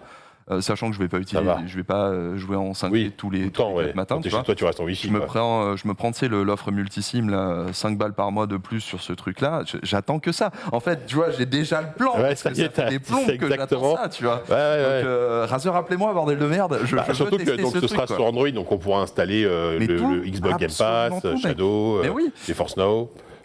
Mais il y a tout. Il y a absolument tout. Shadow, tranquillement. Tu peux même te faire. Moi, c'est ce que je fais, vous le savez. J'utilise ma PS5 comme un serveur de cloud gaming. Ouais. Et je peux le faire parce que sur Android, tu as les applis libres qui te permettent de faire ça. Tu vois, genre PS Play, qui est une tuerie. C'est 5 balles, certes, l'appli, mais alors c'est la meilleure appli de Remote Play que vous verrez jamais. Et du coup, je peux me connecter via Internet où je veux, quand je veux, à ma PS5. Donc j'ai pas le souci de est-ce que je peux installer tel jeu, est-ce qu'il est compatible ou machin, parce que c'est l'avantage quand même de la console, c'est que ça tourne peu importe ce que tu fais, tu vois. J'ai pas à me faire chier sur les mises à jour aussi, parce que généralement quand tu as une interface PC sur un Shadow ou un GeForce Now par exemple, quand il y a une mise à jour, un truc comme ça, il faut que tu te démerdes quand même pour dire OK, pour fermer la fenêtre, pour les trucs comme ça, ce qui est un peu compliqué. C'est pour ça que je préfère utiliser ma PS5, tu vois. Et voilà, donne-moi ça, une PS5 accessible absolument partout en 5G, quoi. Oh, le kiff, mec! Bah oui, après, de ouf. Comme tu l'as dit, ça va probablement être un poil cher, on verra. Ça va être.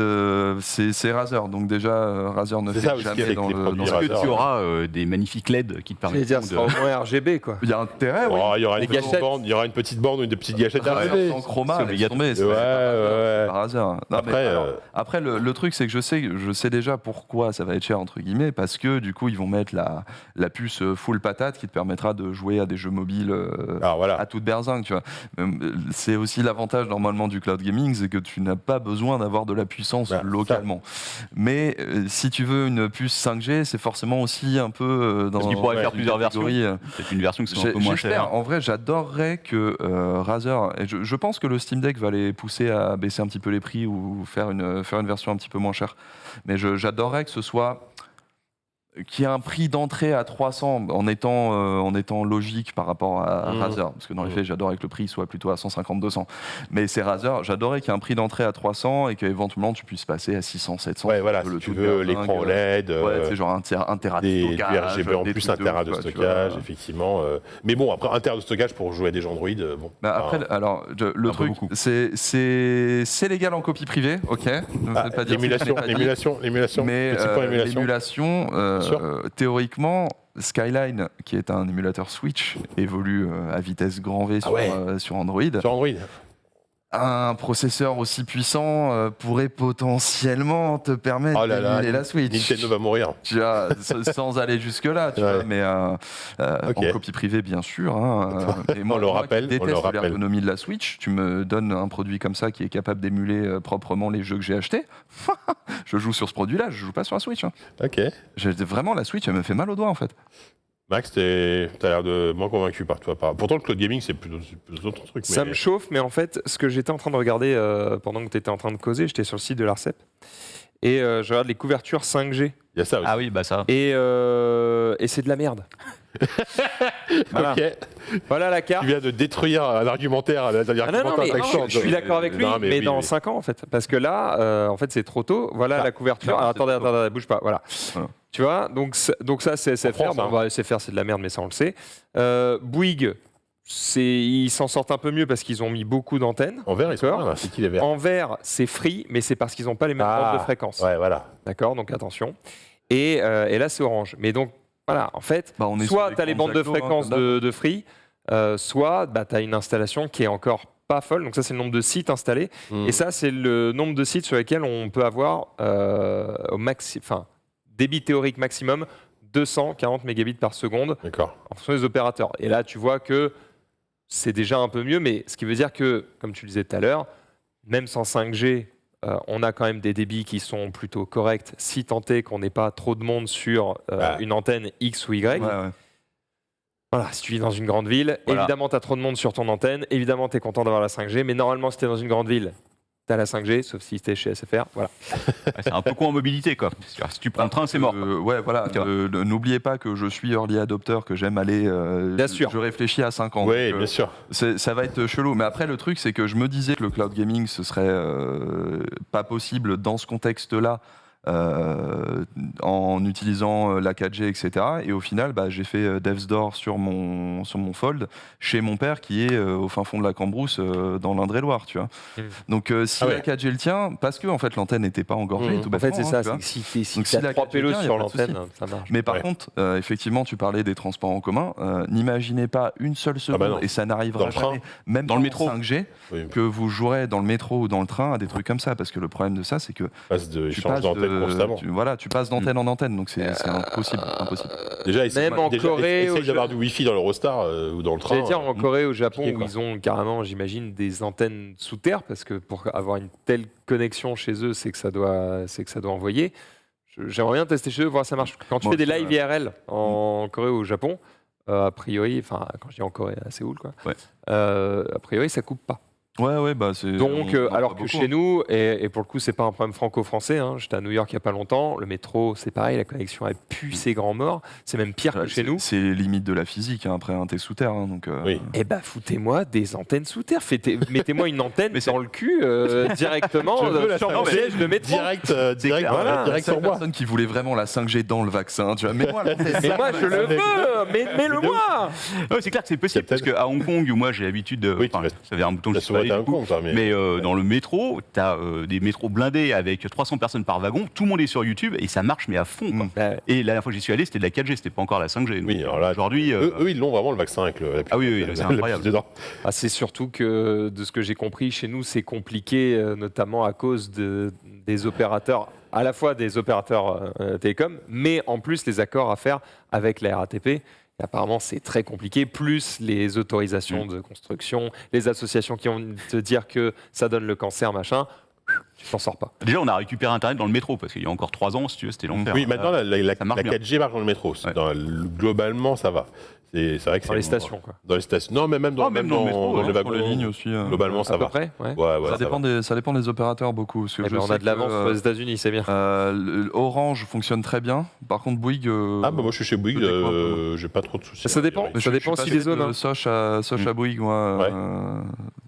Et j'avais moins de soucis de connexion avec Soch qu'avec Bouygues.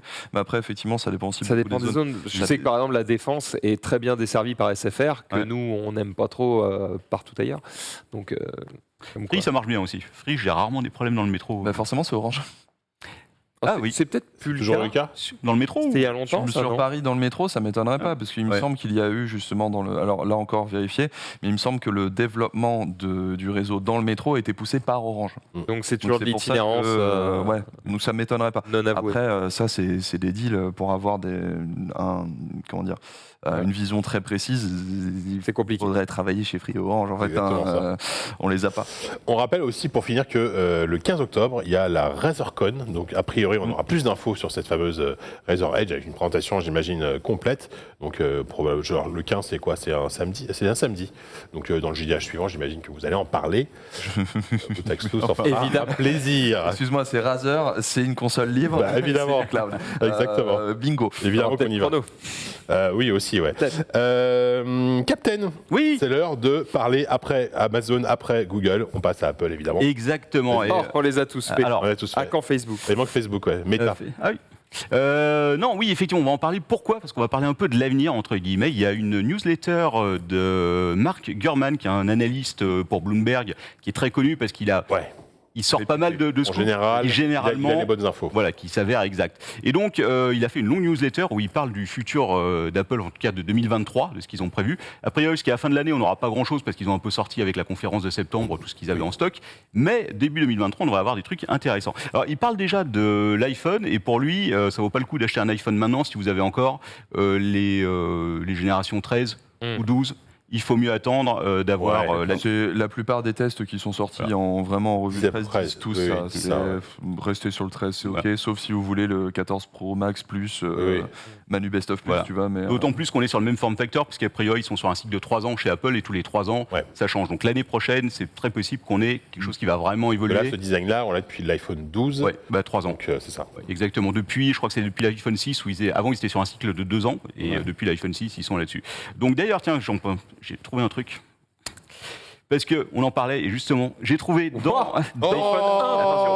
non, c'est un 3GS. C'est 3GS. Tu peux l'allumer parce qu'il marche. Je l'ai rebranché si tu veux. C'est le premier, on pouvait vraiment tout faire avec. Est-ce que la batterie a gonflé vu la coque arrière qui ronde en même temps? Tu peux l'activer et jouer avec. on l'unlock. Oh la Il faut que je montre à la caméra. On a préparé la caméra. Mais ça, c'est un vestige. Et surtout, ce qui m'a étonné, j'avais littéralement mon tout premier smartphone. Mon premier iPhone, c'est celui-là. Ça a convaincu tellement de gens. Et honnêtement, je l'avais pas branché depuis 6 ans. Je me suis dit, tiens, pour se marier, on va essayer. Il a remonté tout de suite. Et depuis hier, j'ai pas rechargé. T'as essayé de le mettre à jour sur iOS 13? Non, alors je l'ai pas branché sur Internet parce que je me suis dit qu'il allait exploser. Si tu veux. Pas de jailbreak, parce que je me souviens pas de cette barre. Alors, ce n'est pas à moi, figure-toi. Puisqu'une fois de plus, ça vient de ma belle famille et qu'une fois, elle avait les. Voilà.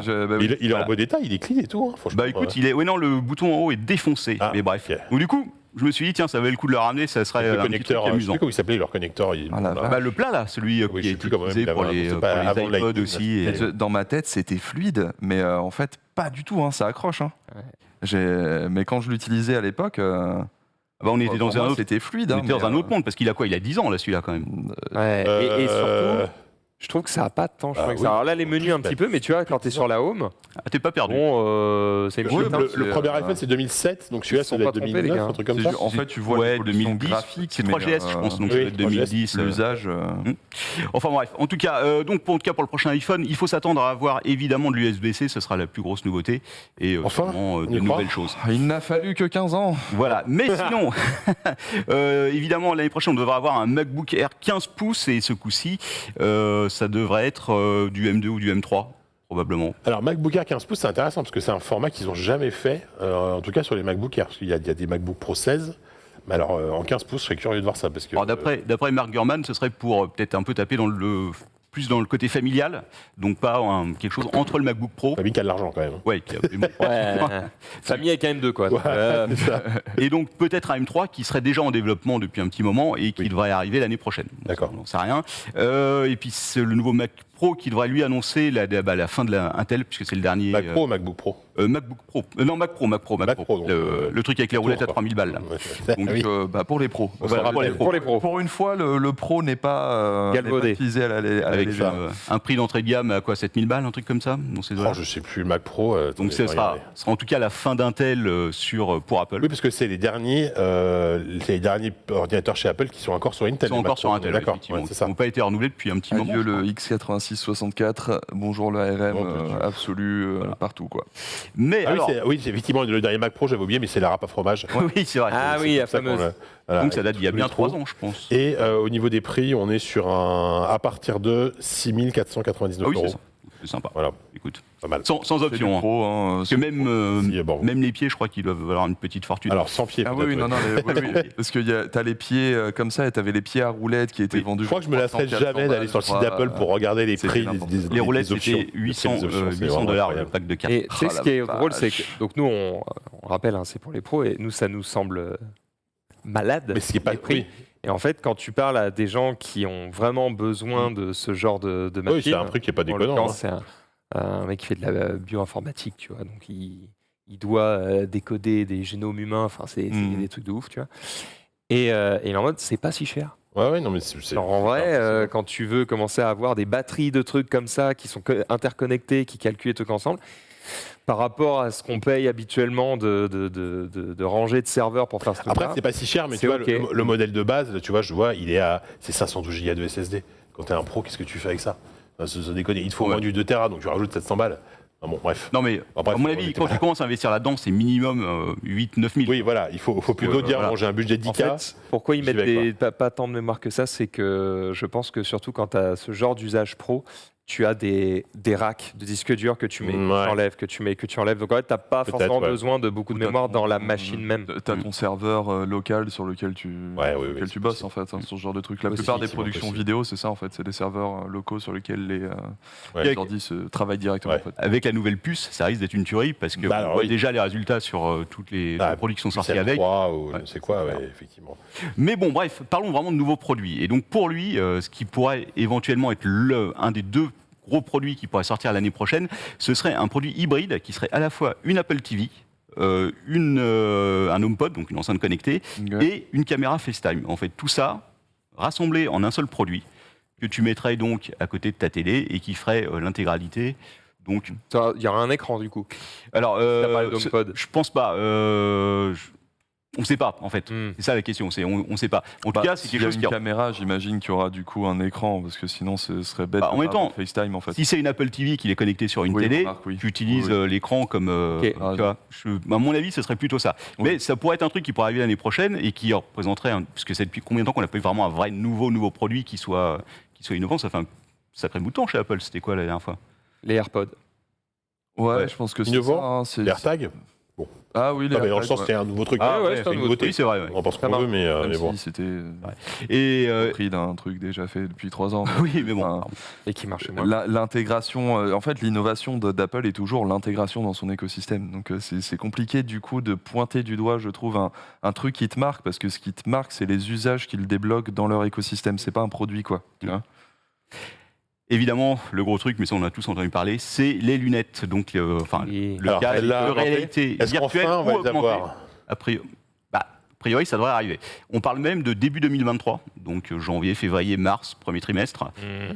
Pour l'annonce, attention, hein, pas pour Ah. la vente, pour l'annonce officielle avec une présentation peut-être. Est-ce que Apple serait du genre, parce qu'en général, à leur keynote, quand ils annoncent un produit, il sort dans le mois, on va dire, allez. Ouais. Est-ce qu'ils feront pareil ou est-ce qu'ils feront un truc très early en disant voilà sur quoi on bosse? Je pense que pour un produit de ce type, Ouais. ils ont besoin de le présenter assez en amont Mm. pour laisser le temps aux développeurs Ouais. de créer des applications à vendre dessus. Parce que en fait, eux, ils vont te montrer la base, ils vont faire les premières applications, ils vont te montrer les usages principaux, et après, ils vont te donner les clés, et ils vont sûrement faire un genre de GDC, Donc, du coup, tu vois, pour dire, Plutôt de allez, présentation à la WWDC, du coup. Imagine. Ça semblerait. Bah, Pourquoi pas? je trouverais ça Moi, plus probable. Logique. Ce produit-là, je l'attends à la WWDC. Je suis complètement Ouais. d'accord avec Max là-dessus. Ils sont obligés d'avoir les développeurs pour eux, en fait. Ouais. Parce que là, il faut imaginer tout un écosystème. Sachant qu'on a qui va faire il y a peut-être profiter quelques de- devs sous NDA qui bossent déjà Ah dessus. bah, bien Enfin, sûr, tu vas mais avoir un en dehors d'Apple, hein, oui, on vraiment. attend chez Apple. Même s'ils bossent dessus, en fait, si tu le sors qu'avec quelques devs en tierce partie en NDA ou avec tes devs internes, tu vas pas avoir cette montagne d'applications qui Tu rend le resteras truc au cool. Proof of Et concept, en fait. tu vois, un peu à la manière de ce qu'ils avaient fait pour la montre, pareil, quand ça commençait à sortir, très vite, tu as eu les kits de développement, entre guillemets, qui Ouais, te bien permettaient de dire, OK, on peut porter des applis existantes sur la montre, on peut créer des applications pour la montre, et on peut se poser la question de dire, OK, alors j'ai pensé à rien pour une application pour la montre, qu'est-ce que je pourrais faire pour que ça apporte quelque chose à mon appli? Est-ce que je peux utiliser les capteurs? Machin. Ça va bien leur prendre 6 mois, 1 an, quoi. Donc, Hmm. on va pas ça fou de le montrer peut-être en début d'année, d'en reparler Ouais. à la WWDC, et puis Surtout que ça risque de ne pas être un produit grand public parce que pour Gunman, c'est un produit qui sera entre 2000 et 3000 $. Donc c'est ça. on est sur quelque chose qui n'est pas du tout grand public. On va être sur une cible pro, je pense. Tu vois, en tout cas, dans un premier temps. Il y aurait, après, on parle de 2 casques, puisqu'ils ont déposé des marques. Enfin, il y a un cabinet d'avocats proche d'Apple qui a déposé 2 marques, enfin 3 marques même. Reality One, Reality Pro, qui seraient donc éventuellement 2 gammes de casques différents. Ouais. Donc un peut-être un peu plus accessible et l'autre vraiment pro, et un nouveau processeur éventuellement, puisque Reality Processor serait une marque aussi qui serait déposée, donc peut-être un pros, et surtout le Reality OS, qui serait donc un OS spécifique uniquement pour les casques. Donc, d'accord que c'est de la réalité augmentée. Hein. Pour Apple, pour moi, je les vois pas aller plutôt sur de la réalité augmentée, parce que je vois pas trop ce qu'ils viendraient faire sur le marché de la réalité virtuelle. Il y a déjà beaucoup de monde dessus. Pour la réalité augmentée, on n'a pas vraiment de casque qui a fait ses preuves et qui. Il y a Microsoft qui avait sorti HoloLens et qui l'a rebrandé justement pro. Aujourd'hui, HoloLens c'est un très bon produit, mais qui est destiné aux entreprises, aux professionnels. Et il y a des vrais usages, quoi. En connexion avec ton téléphone, ta montre, tes écouteurs. Et puis, en extension, si tu as Apple CarPlay, pareil, tu peux projeter des trucs sur ton pare-brise et avoir... Avec tout l'écosystème... tout ce qu'Apple a fait avec le capteur LiDAR ou les trucs comme ça sur les iPads, Pro notamment, ils ont déjà en fait une énorme bibliothèque d'expériences qu'ils peuvent balancer sur des lunettes. Donc effectivement, je les vois pas du tout faire du VR alors qu'ils ont une avance de ouf sur le AR en fait. C'est clair. Mais après, la question, c'est qu'est-ce qu'ils vont faire avec. Effectivement, est-ce qu'au début, ils vont sortir les casques pro en attendant de voir ce que vont faire les développeurs avec, proposer des choses et tout, quitte à après sortir un casque qui sera plus grand public et qui, pour le coup, va se connecter avec tout l'écosystème, parce que l'écosystème Apple est quand même énorme. Il y a plein de choses à faire avec. Ouais, c'est vrai. Après, moi, le début 2023, j'ai un peu du mal à y croire, mais après... En tout cas, pour lui, c'est une annonce qui serait en début d'année, a priori. Ok. Bon, parce que la WWDC, c'est en mai-juin, je sais. C'est mai-juin, ouais. C'est ça, ouais. Peut-être mai-juin, effectivement. À moins que ce soit un événement spécialement à part. Ils peuvent se faire une petite annonce sur février en mode teaser pour la WWDC, mais Apple fait jamais ça généralement. Donc, je vois un WWDC clairement, mais pas avant. Mais effectivement, d'une manière générale, tout ce que dit Gurman, même s'il y a un peu des choses qui sont pas tout à fait justes, semble logique parce que Apple, ça fait là 2 ans qu'ils se font un truc, une petite routine tranquille, tu vois, ils renouvellent leurs produits. Et normalement, régulièrement, effectivement, ils annoncent quand même des vraies nouveautés, des trucs un tout petit peu innovants. Donc, bon. Ce serait un nouveau produit, vraiment quelque chose qui n'a jamais été fait avant pour eux et qui pourrait éventuellement lancer une nouvelle gamme. Donc ils pourraient vouloir mettre... mais ils arrivent aussi sur un marché qui reste un peu de niche quand même, malgré tout. À ce prix-là, surtout, de 2 000 à 3 000 $. Ça va pas forcément une gagne. Il y a intérêt que ça marche giga bien. Ouais, c'est ça. Parce que pour acheter 2000 balles là-dedans, il faut que ça marche de fou. Ok. Écoute, merci Captain pour ce résumé de ce que nous prépare Apple l'année prochaine.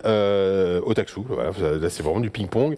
PS5, Sony. Oui, parce qu'on a repéré un petit truc assez amusant avec la PS5 sur ces derniers mois. On a vu qu'un nouveau modèle plus léger était en développement, était plutôt en distribution. Voilà, le temps que je cherche. On se demandait un peu ce qui allait se passer justement avec ce nouveau modèle, un petit peu plus léger. Qu'est-ce qu'a changé vraiment Sony? Et en fait, le site... Angstronomics a pu le récupérer, le démonter et voir qu'en fait, cette nouvelle PS5, elle utilise une nouvelle puce AMD Oberon Plus. Alors qu'est-ce que ça change tout ça? Déjà, on a une fabrication en 6 nanomètres TSMC plutôt que 7 à l'époque, ce qui veut dire évidemment plus petit, chauffe moins, consomme moins, des trucs comme ça, et une densité de transistors supérieure de plus de 18,8% précisément. Alors le truc, c'est que ça se refroidit plus facilement, ça consomme moins, mais c'est la même puissance de calcul. Hein. On n'est pas en train de parler d'une nouvelle version de la PS5, clairement. Voilà, ce serait mignon, ceci étant. Mais voilà, l'ami Cassim de Frandroid le souligne très bien, je trouve, dans son article, c'est que ça réduit en fait les coûts de fabrication déjà parce qu'ils peuvent faire plus de puces sur une même table en fait. Mais le truc, c'est que ça va pas forcément faire baisser les prix vraiment parce que TSMC cette année, on a des rumeurs, mais c'est plus ou moins confirmé quand même. Ils ont décidé d'arrêter les traitements de faveur à base de on te fait moins 20% quand tu prends un max. Et donc, ils ont augmenté les prix, très clairement, de la production. Donc, même si ça baisse le prix, au final, je pense que ça revient au même. Mais il y a quand même quelques économies faites pour PlayStation, selon Angstrom Mix, parce que justement, grâce au fait qu'on a une nouvelle puce qui chauffe moins, ils ont pu baisser un peu la qualité de la ventilation et du refroidissement et faire en sorte de gagner des sous là-dessus. Moi, je t'avoue que ce qui me fait particulièrement marrer sur cette news, parce que c'est pas étonnant en fait, les petites mises à jour de consoles comme ça, après 2-3 ans, généralement, on l'a toujours, mais généralement, c'est une Slim. Alors que là, c'est discrètement, on n'en parle même pas, ça va juste se mettre dans le même coque. Il n'y a pas de changement de form factor, de puissance, de rien. Il n'y a pas de mise en avant de ça, alors que PS2, PS1, PS3... Pas la PS4. En même temps, ça s'y prête pas. Il y a les PS4 Slim, mais... Tu sors une Slim, j'ai l'impression que les joueurs gueulent, tu vois. Ils arrivent déjà pas à avoir la normale. T'as pas commencé à sortir c'est ça, je pense que ça joue beaucoup aussi. Et en fait, ils ont du mal à produire la normale. Tu vas pas en sortir une nouvelle. Les joueurs veulent déjà... En fait, les joueurs ne demandent pas de Slim. Ils veulent juste la console de base. On a l'impression que la console, en fait, elle vient d'arriver quasiment comme elle est. On n'arrive tellement pas à l'avoir. On parle encore de next-gen, alors qu'en fait, c'est la génération. On commence à peine à avoir des jeux vraiment PS5. Ça fait 2 ans, déjà tranquille, quoi. Ça fait 2 ans quand même qu'elle est sortie, quoi. Et du coup, j'aime bien justement à quel point ça souligne ce décalage par rapport aux anciennes générations, tu vois. Là où les anciennes générations, on aurait eu probablement un modèle Slim, là, c'est juste... on s'en fout en fait. Tu l'auras pas de... je le verrai bien en 2024, quoi, pas avant. Mais en fait, moi, je pense aussi que quelque chose se rajoute, c'est que maintenant, plutôt que d'avoir des modèles slim qui sont plus petits, etc., on a les modèles pro en fait. Où là, on augmente la puissance, etc., et on laisse le premier modèle comme il était en fait. On n'y touche même pas, tu vois. Donc, après, les pros, ils arrivent plus. Si on prend que l'année dernière, de la précédente génération, ils arrivaient plus en fin de vie, en fin de cycle. Tu vois, les modèles pro... Pro PS4, on est arrivé plutôt dans le milieu. Oui, mais d'abord, tu as la Slim, après, ils sortent la Pro, tu vois. La PS4 Slim est sortie avant la PS4 Pro. Hein. Faut pas... il me semblait que c'était plus ou moins dans les mêmes eaux, ceci étant Slim et Pro. Pour moi, elle est sortie... pour moi, dans mon souvenir, la Slim est sortie vraiment avant, mais après... Il me semble... vraiment de mémoire. Dans ma tête, ils avaient été annoncés en même temps, mais je peux me tromper. Pour être honnête, c'est comment je poursuis ça, un peu rien à faire. Après, ça va un peu... La semaine dernière, on parlait de cette possibilité d'un lecteur Blu-ray détachable qui pourrait du coup être dans le cadre d'un redesign de la PS5. Ils vont y aller, à un moment donné, ils vont y arriver à se redesigner la PS5, c'est sûr, mais est-ce que c'est l'année prochaine, est-ce que c'est dans 2 ans Après, ça m'étonnerait pas en vrai que ce redesign soit juste un redesign de comment on l'a produit, et pas un design. Ça, Quand j'entends lecteur USB-C, etc., en fait, je vois pas un lecteur externe, je vois juste un lecteur que tu peux connecter dans une coque qui accepte ou non un lecteur, on s'en fiche, et c'est au moment de la prod qu'ils vont la mettre dans la boîte et tchou, quoi, tu vois. Comme ça facilite la manière de le produire. Tu vois, t'avais raison. La Slim, c'était en septembre, et la Pro, c'était en novembre. En même temps. Alors là, pour moi, la Slim était sortie vraiment avant, tu vois. Mais tu vois, le renouvellement de génération, au final, peut bousculer un petit peu les choses et les attentes, et particulièrement sur ces années... très chelou qu'on vit en fait, quoi. Tu m'étonnes, c'est clair. Ok, très bien, on va surveiller ça, même si finalement ça changera strictement rien. Ça change strictement rien aux performances, tu l'as déjà dit. Donc bon. Consomme moins d'électricité, c'est quand même cool. Ça c'est toujours bon à prendre. Toujours bien. Surtout en ce moment. Voilà. Exactement. C'est vrai, exactement. On enchaîne les news, il nous reste 42 minutes, mine de rien, on a pris notre temps, mais il faut quand même enchaîner. Alors Intel. Intel, il y a eu donc la conférence Intel, la keynote, c'était mardi, si je dis pas de bêtises, ou c'était la semaine dernière, non, c'était mardi effectivement, avec évidemment des choses classiquement attendues, les nouveaux processeurs, donc la 13e génération, processeurs pour PC fixe, les processeurs de PC le fer de lance puissant, voilà, selon Intel, avec une comparaison rigolote avec des performances meilleures que chez AMD, mais il compare aux AMD 5000, il n'y a pas de comparaison avec les 7000 qui viennent de sortir, qui sont d'excellents processeurs d'après les premiers tests. Là, on est donc sur la chaîne. En fait, les proches, je vais essayer de passer rapidement parce que il n'y a rien de spécialement innovant. On a la même architecture. Donc là, on passe à Raptor Lake, mais la même structure. Donc, le Core i9, quand même, il a 24 cœurs physiques. Ça commence à être un bon gros processeur. C'est la fréquence qui me... la fréquence, elle est à... Attends, je sais plus, je l'ai plus en tête exactement. 5,7 ou 5,8. C'est monstrueux.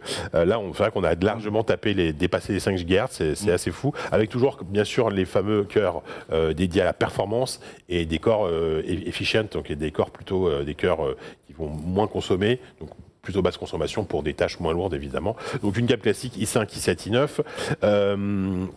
Des prix, alors les prix en euros pour le moment on les connaît pas parce que mine de rien chez AMD, j'ai l'impression qu'ils sont au niveau des prix ils sont un peu moins vénères que chez AMD parce qu'AMD les 7000 coûtent quand même très cher et on est sur le Core i9, j'arrive pas à trouver les prix. Ah bah j'ai pas les prix, je me suis trompé. Je ne peux pas t'aider. Je sais plus. Parce que hors de prix. Je les avais en dollars. Non, mais je savais que je les avais en dollars, mais j'ai mal noté mon truc. 289 $. 289 $, ça va pas être pour le Core i9. Hein.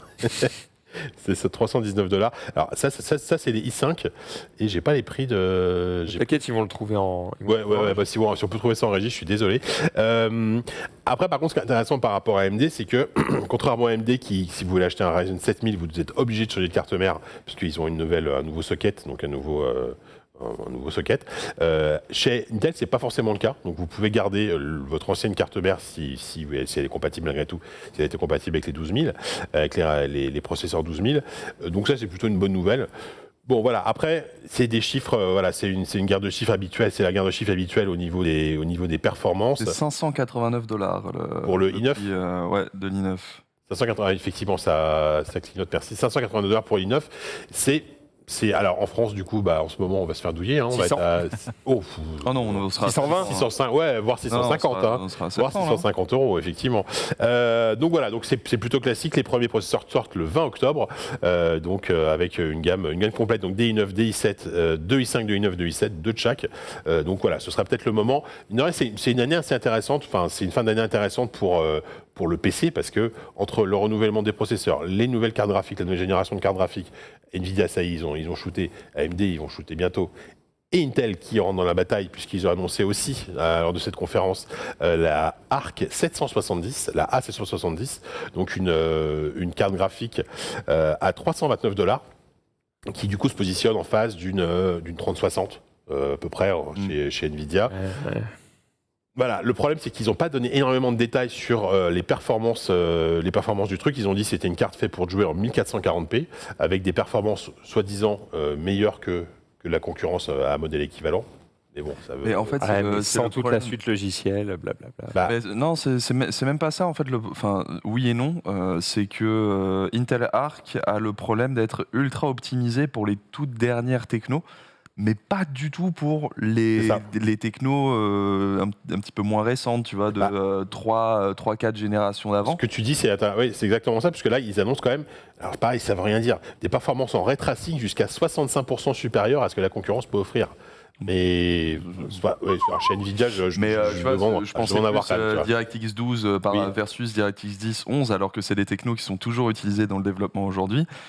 C'est chez Linux, le Linus Tech Tips que j'ai eu cette info, où du coup, quand un jeu est sur un DirectX 10, 11, tu as les cartes Nvidia AMD qui sont un peu plus legacy, qui connaissent et maîtrisent très bien, qui vont aller au-dessus. Par contre, quand tu es sur effectivement un jeu qui utilise vraiment les toutes dernières technologies, la Arc ressort un petit peu plus, mais c'est de l'ordre de chouïa %, tu vois. Mais il y a un potentiel quand même du côté Après, de chez Intel. Ils auraient tort de ne pas miser là-dessus, parce que là, si tu achètes une nouvelle carte graphique, c'est pour jouer au dernier jeu, qui normalement utilise toutes les dernières technos, etc. Mais après, l'idée du PC, c'est aussi d'être libre de pouvoir faire absolument tout ce que tu veux. Oui, mais ce que je veux dire, c'est que si tu veux jouer à un jeu qui est plus ancien, de toute façon, tu auras d'excellentes performances, quel que soit ton GPU. Tu t'en fous de tourner à 95 FPS sur Doom et Eternal au lieu de 85, on va dire, chez AMD, tu vois. Bon. Non, moi je m'en fous pas. Il y en a qui vont dire qu'effectivement que leur écran 144 Hz n'est pas rentabilisé. Sous-compte les images une par une. Voilà. Oui, non, mais Chrono, je pense qu'il était là, effectivement, il dirait sans doute que lui, il arrive à compter les FPS au niveau du prix, c'est du hors taxe, donc on serait plutôt dans les 950 balles pour le prix public définitif. Tu parles des processeurs ou de la... Ah oui, des pros, parce que la carte graphique, j'étais étonné. $, moi je voyais un 700 à l'aise. Ouais, c'est possible. Hors taxe, tu rajoutes 20%. A priori, ils n'ont pas encore confirmé les prix euros. J'ai encore vérifié tout à l'heure, c'est compliqué.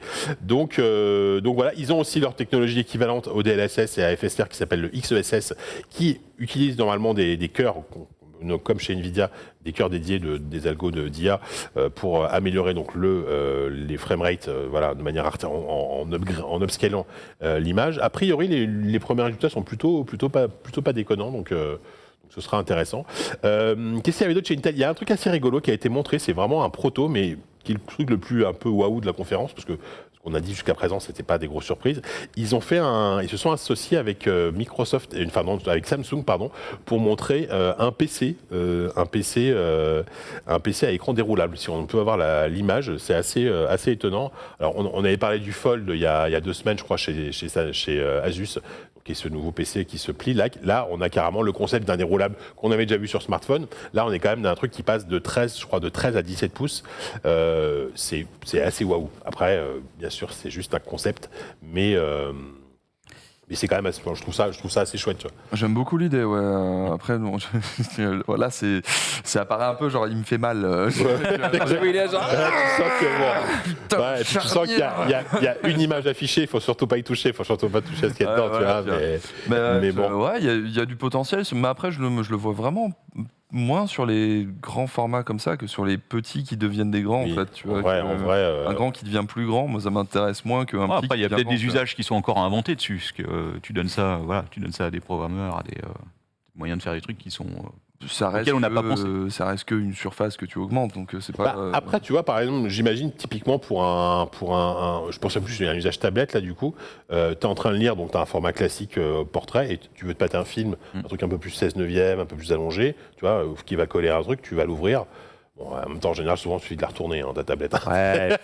Bon, j'essaie de trouver des choses, excusez-moi, mais je me sens pas très convaincu. Max, Pour un JDR, par exemple, tu as la map de ton jeu de rôle, tu vois, qu'elle a. Et d'un coup, tu dis, vous entrez dans la salle du boss. Hop. Et là, on découvre ce qui se cachait. Pour des jeux de plateau, ça fait cher pour un JDR. Toi, le spécialiste des jeux de plateau, tu voudrais pas un truc comme ça pour jouer Et en fait, il y bien, avait un dragon. En vrai, oui. Mais je fais partie des personnes qui sont anti-numériques dans le jeu de plateau. Je comprends tout à fait. En fait, quand je joue à un jeu de société, c'est aussi pour changer de ce que je fais le reste du temps. J'aime bien manipuler des pions, des cartes, des trucs. Tactile. Quand il me sort une appli où en gros, si tu l'as pas, tu peux pas jouer, quoi. Des fois, ça se justifie et ça va. Et des fois, tu dis, bah non, parce qu'en fait, vous pouviez le remplacer par des pions, des trucs, des pages, quelque chose. Et ça m'énerve. Après, mon côté vieux con. C'est pas le sujet, mais il y a des jeux, genre il y a Unlock, je crois qu'il y a une application. Unlock, ça me gêne pas parce qu'ils auraient pas pu le remplacer par autre chose. C'est le concept de base, il est bien, quoi. Effectivement. Donc après, on n'est pas prêt de voir quand même concrètement un produit comme ça. Mais bon, on disait encore qu'il y a quelques années qu'il y a un truc comme le Fold, c'était vraiment un proto. Alors, on en pense qu'on veut du Fold 17 aujourd'hui. C'est toujours un proto qui vendent, mais ils le vendent. Tu peux l'acheter. Je l'ai dit, c'est toujours un petit peu proto. Chez nous, il est en cours de test actuellement chez JVTech. C'est vrai que le truc est assez waouh. Mais à l'usage, tu te rends compte qu'il y a quand même pas mal de petits soucis. Mais bon, c'est une V1, quoi. Plus jamais je repasse à d'autres produits, je vous le dis. Bah toi, voilà, moi, je suis tellement. Bon, il t'a fallu pour toi, l'avenir, c'est. Ah mais de ouf. Non, mais il y a même pas 2 jours, je jouais à Cyberpunk dans mon pieu en cloud gaming avec la bonne manette qui va bien, l'énorme écran comme as. Et là, tu te dis, mais qu'est-ce que. Voilà. Ça, quel plaisir. Quel plaisir, effectivement. C'était fou. Mais bon, t'as conscience que t'es peut-être le seul en France à faire ça. Mais marginal. Oui, mais c'est pour ça que j'adore être un early adopter. Mais t'as raison. Ta maman te dit que tu es spécial, d'accord? Spécial. Tu fais des trucs où t'as vraiment l'impression de genre. Je me disais, putain, je joue à Cyberpunk 2077. En 2077, mon garçon, j'y suis déjà. Trop bien. Ça y est, on y est, quoi. J'ai adoré. Donc voilà, on va peut-être enchaîner parce qu'il nous reste 30 minutes. 30 minutes, ah oui, quand même. On a des news et un dossier et un. Ouais. Non, mais large. Max, t'as tes deux news. Moi, ça va être assez rapide. On commence avec Deezer qui s'est attribué le logiciel Songcatcher et qui, en gros, sert à détecter du coup des sons. C'est Shazam, hein, en gros. Et en gros, il propose une évolution qui peut être intéressante, qui est de dire, eh bien, vous n'avez plus besoin de faire écouter votre chanson à Deezer pour qu'il vous dise quelle chanson c'est. Vous pouvez désormais faire comme l'âne de Shrek. Vous pouvez la meumer. Ça, c'est incroyable. Ok. En gros, tu la chantes, tu la siffles. Tu la fredonnes. A priori, tu la fredonnes, et même si tu chantes à peu près faux, eh bien, il te la retrouve quand même. Ok. À tester. Voilà, mais en tout cas, c'est la promesse. C'est une feature qui est sortie ou qui va Je sortir? trouve ça assez cool. C'est une excellente question et je n'ai pas la réponse parce que je suis un sac. C'est pas grave. A priori, c'est sorti, c'est déjà disponible. Ok. Voilà. Ah bah, moi, je suis pas abonné à Deezer. L'article est écrit Moi non au plus. présent, donc a priori, c'est déjà disponible. C'était possible, et le chat le dit, c'était déjà possible sur Google Assistant, mais le truc, je trouve, avec la détection de musique de Google Assistant, c'est que pour la retrouver, ça devient vite relou, en fait. T'as plein d'étapes, alors que Là, ce qui est cool, l'avantage c'est de qu'une fois Shazam, que c'est c'était fait, vraiment, genre, Ouais. t'appuies un bouton, tu y es directement. Shazam, c'est direct. Surtout que maintenant, il est du coup, c'était racheté par Apple, donc il est intégré au téléphone. Hein, vraiment, tu fais ça et en fait, tu as le bouton Shazam qui est déjà en bas. Là, pour le coup, sur Deezer, ce qui est cool aussi, c'est que quand il détecte du coup ta chanson, tu as déjà tous les boutons pour l'ajouter à ta playlist. Il y a un bouton Shazam l'écouter, dans etc. les raccourcis Apple? Ouais, J'ai regarde. jamais fait gaffe. Là. Il faut- Ah bah, moi, Tu je mets l'ai pas, moi. tu mets tes notifs et en Moi, je bas, l'ai pas, moi. Il faudrait que tu je- peux On l'ajouter. peut, Ok. on peut avoir 20 Incroyable. ans d'expérience dans le Je journalisme. peux tech téléphoner avec ça? et découvrir la fonctionnalité. C'est dingue. C'est dingue. Ok, Bref, d'accord. voilà, un petit plus que propose Deezer. Comme ça, vous pouvez alimenter vos playlists juste en fredonnant. Ça, c'est super cool parce que en vrai, plus souvent, je cherche des musiques en les fredonnant qu'en essayant de choper un truc autour de moi, quoi. Oui, c'est vrai que Toujours genre, Attends, elle va passer. Ouais, ça c'est relou, alors que la plupart du temps, quand t'es avec des potes ou quoi, t'es là. Ah, mais tu sais, la musique fait. Oui. Tu vois. T'as un peu envie de dire aux gens, tu sais, dans le restaurant, t'as la musique, tu fais attends, je connais ce son et tout, t'as envie de dire genre attends, chut. Ouais. Attendez, sinon il va pas trouver. C'est Ou clair, alors, c'est tu vois, parfait. tu te tournes vers tes potes et tu fais mais si, c'est la musique qui fait. Tu vois. Tu vois bien de quoi je parle. C'est ça. Bref, Ok, d'accord. voilà. Donc à tester si vous êtes abonné à Deezer, et même d'ailleurs, il y a une offre gratuite. à Bon, si Deezer, t'es pas donc, abonné, oui, j'aime bien te ça taper se des teste. pubs. oui, Ça, voilà. ça me fume. Il y a des mecs qui sont en mode oui, sur Spotify, les pubs elles sont devenues plus longues. Jamais. Ouais, bon, Qui, faut rentrer là-dessus, hein. qui, normalement, t'en as au moins un en abonnement musical, tu vois ce que je veux dire? Ouais. D'avoir zéro, c'est quand même bon. Bah oui, tu vas manger des pubs. Tu veux pas non plus que je te fasse Disons que tes oui, à un parties moment et que tu donné, les prends. il faut bien comprendre il faut qu'il rentre de l'argent. Donc, Bah oui. c'est, Et voilà. genre le mec était outré. J'étais là, bon frère, ok. Va travailler, voilà. Passe ton bac, on en parle après. Taxo, t'as un petit. Hein Je trouve qu'il n'y a pas eu assez de clash. J'ai Parce que vous êtes bien compris. Parce que vous n'êtes pas à côté là, J'ai peut-être cette bien semaine. compris que sur le gilet, y a pas eu beaucoup de clash. j'accuse publiquement Florian et ce monsieur d'essayer de faire de moi le gaucho de base de cette émission. Excuse-moi, refuse. bon, ouais, Je n'y ouais, suis pour rien. Je ne vous crois pas, mon bon monsieur. C'est un complot. C'est un complot. C'est le complot le plus facile du monde, mais c'est un complot. Eh, Max, quand il même. assume son côté de droite, assume son côté de gauche quand même, merde. Quoi, Mais oui, mais il y a des gens qui ne peuvent pas se le payer. Ça y est. Mais j'essaye de m'en revenir, mais évidemment. Mais il y a pas de problème. Juste. Eh ben, ils assument, ils peuvent pas se le payer, et Te ils plains prennent pas des qu'il- pubs et ils ferment leur gueule. Je ne pas Voilà, qu'il y ait de la pub. c'est Quoi, tout. ouais. Non, mais je La- pense la qu'il y a, juge, il y a des c'est arguments des On deux peut pas côtés. faire de. Voilà, toi, exactement. déjà, on te propose du gratuit, c'est cool. On pourrait te dire, bah t'as rien. Si c'est gratuit, hein, tu connais la Ouais, phrase, c'est comme la fameuse Netflix phrase. qui. Alors, bon, ça dégoûte. Netflix qui est en mode, on va vous mettre des pubs, par mais contre- ce sera payant quand même. Ouais, non, ça, Bon, les gars. Quand tu lâches ton abo et que tu tapes de la pub, ça c'est non ouais. Moi par exemple, je me suis abonné, j'ai YouTube Music Premium, donc j'ai plus de pub sur YouTube. Ouais, Putain, quel royal, plaisir. quoi. Bah oui, Ah, bien et sûr. jamais je reviens en arrière, tu vois. Bien sûr. C'est juste pas Pareil, possible quoi. Sauf que du coup, YouTube Music est un service que je trouve vraiment en dessous Ouais, de tous les mais autres je- et vraiment en dessous de Google Play Music qui était mon préféré. Ouais, j'aime Donc bien je me aussi. retrouve maintenant à payer J'aime bien aussi Spotify en plus. Ouais, ça ouais. Et là, Ouais, mais- je suis vraiment dégoûté, sachant qu'il n'y a pas encore en France la formule d'abonnement qui te permettrait juste d'enlever les pubs de YouTube, les que. Oui, en tout cas, 5 balles par mois. Là, tu peux ouais. que faire YouTube Music, puis la totalité. Tu peux pas juste prendre le YouTube sans pub. Quoi. Apparemment, c'est Apple Music qui a le plus gros catalogue musical, suivi de Deezer et suivi des autres. Donc en fait, Ouais. Spotify, qui est a priori Ouais, le plus Spotify, populaire, n'est mais pas du ouais, tout ouais. celui qui a le plus de Mais choses. en Ouais, fait, alors après, ça dépend de ce que tu recherches, quoi. Parce que c'est toujours la même chose. Moi, franchement, c'est rare que je trouve pas un truc que je recherche. Vraiment. Bah, À une époque, très précis. Oui, par exemple, début. attention, je vais citer des trucs lourds.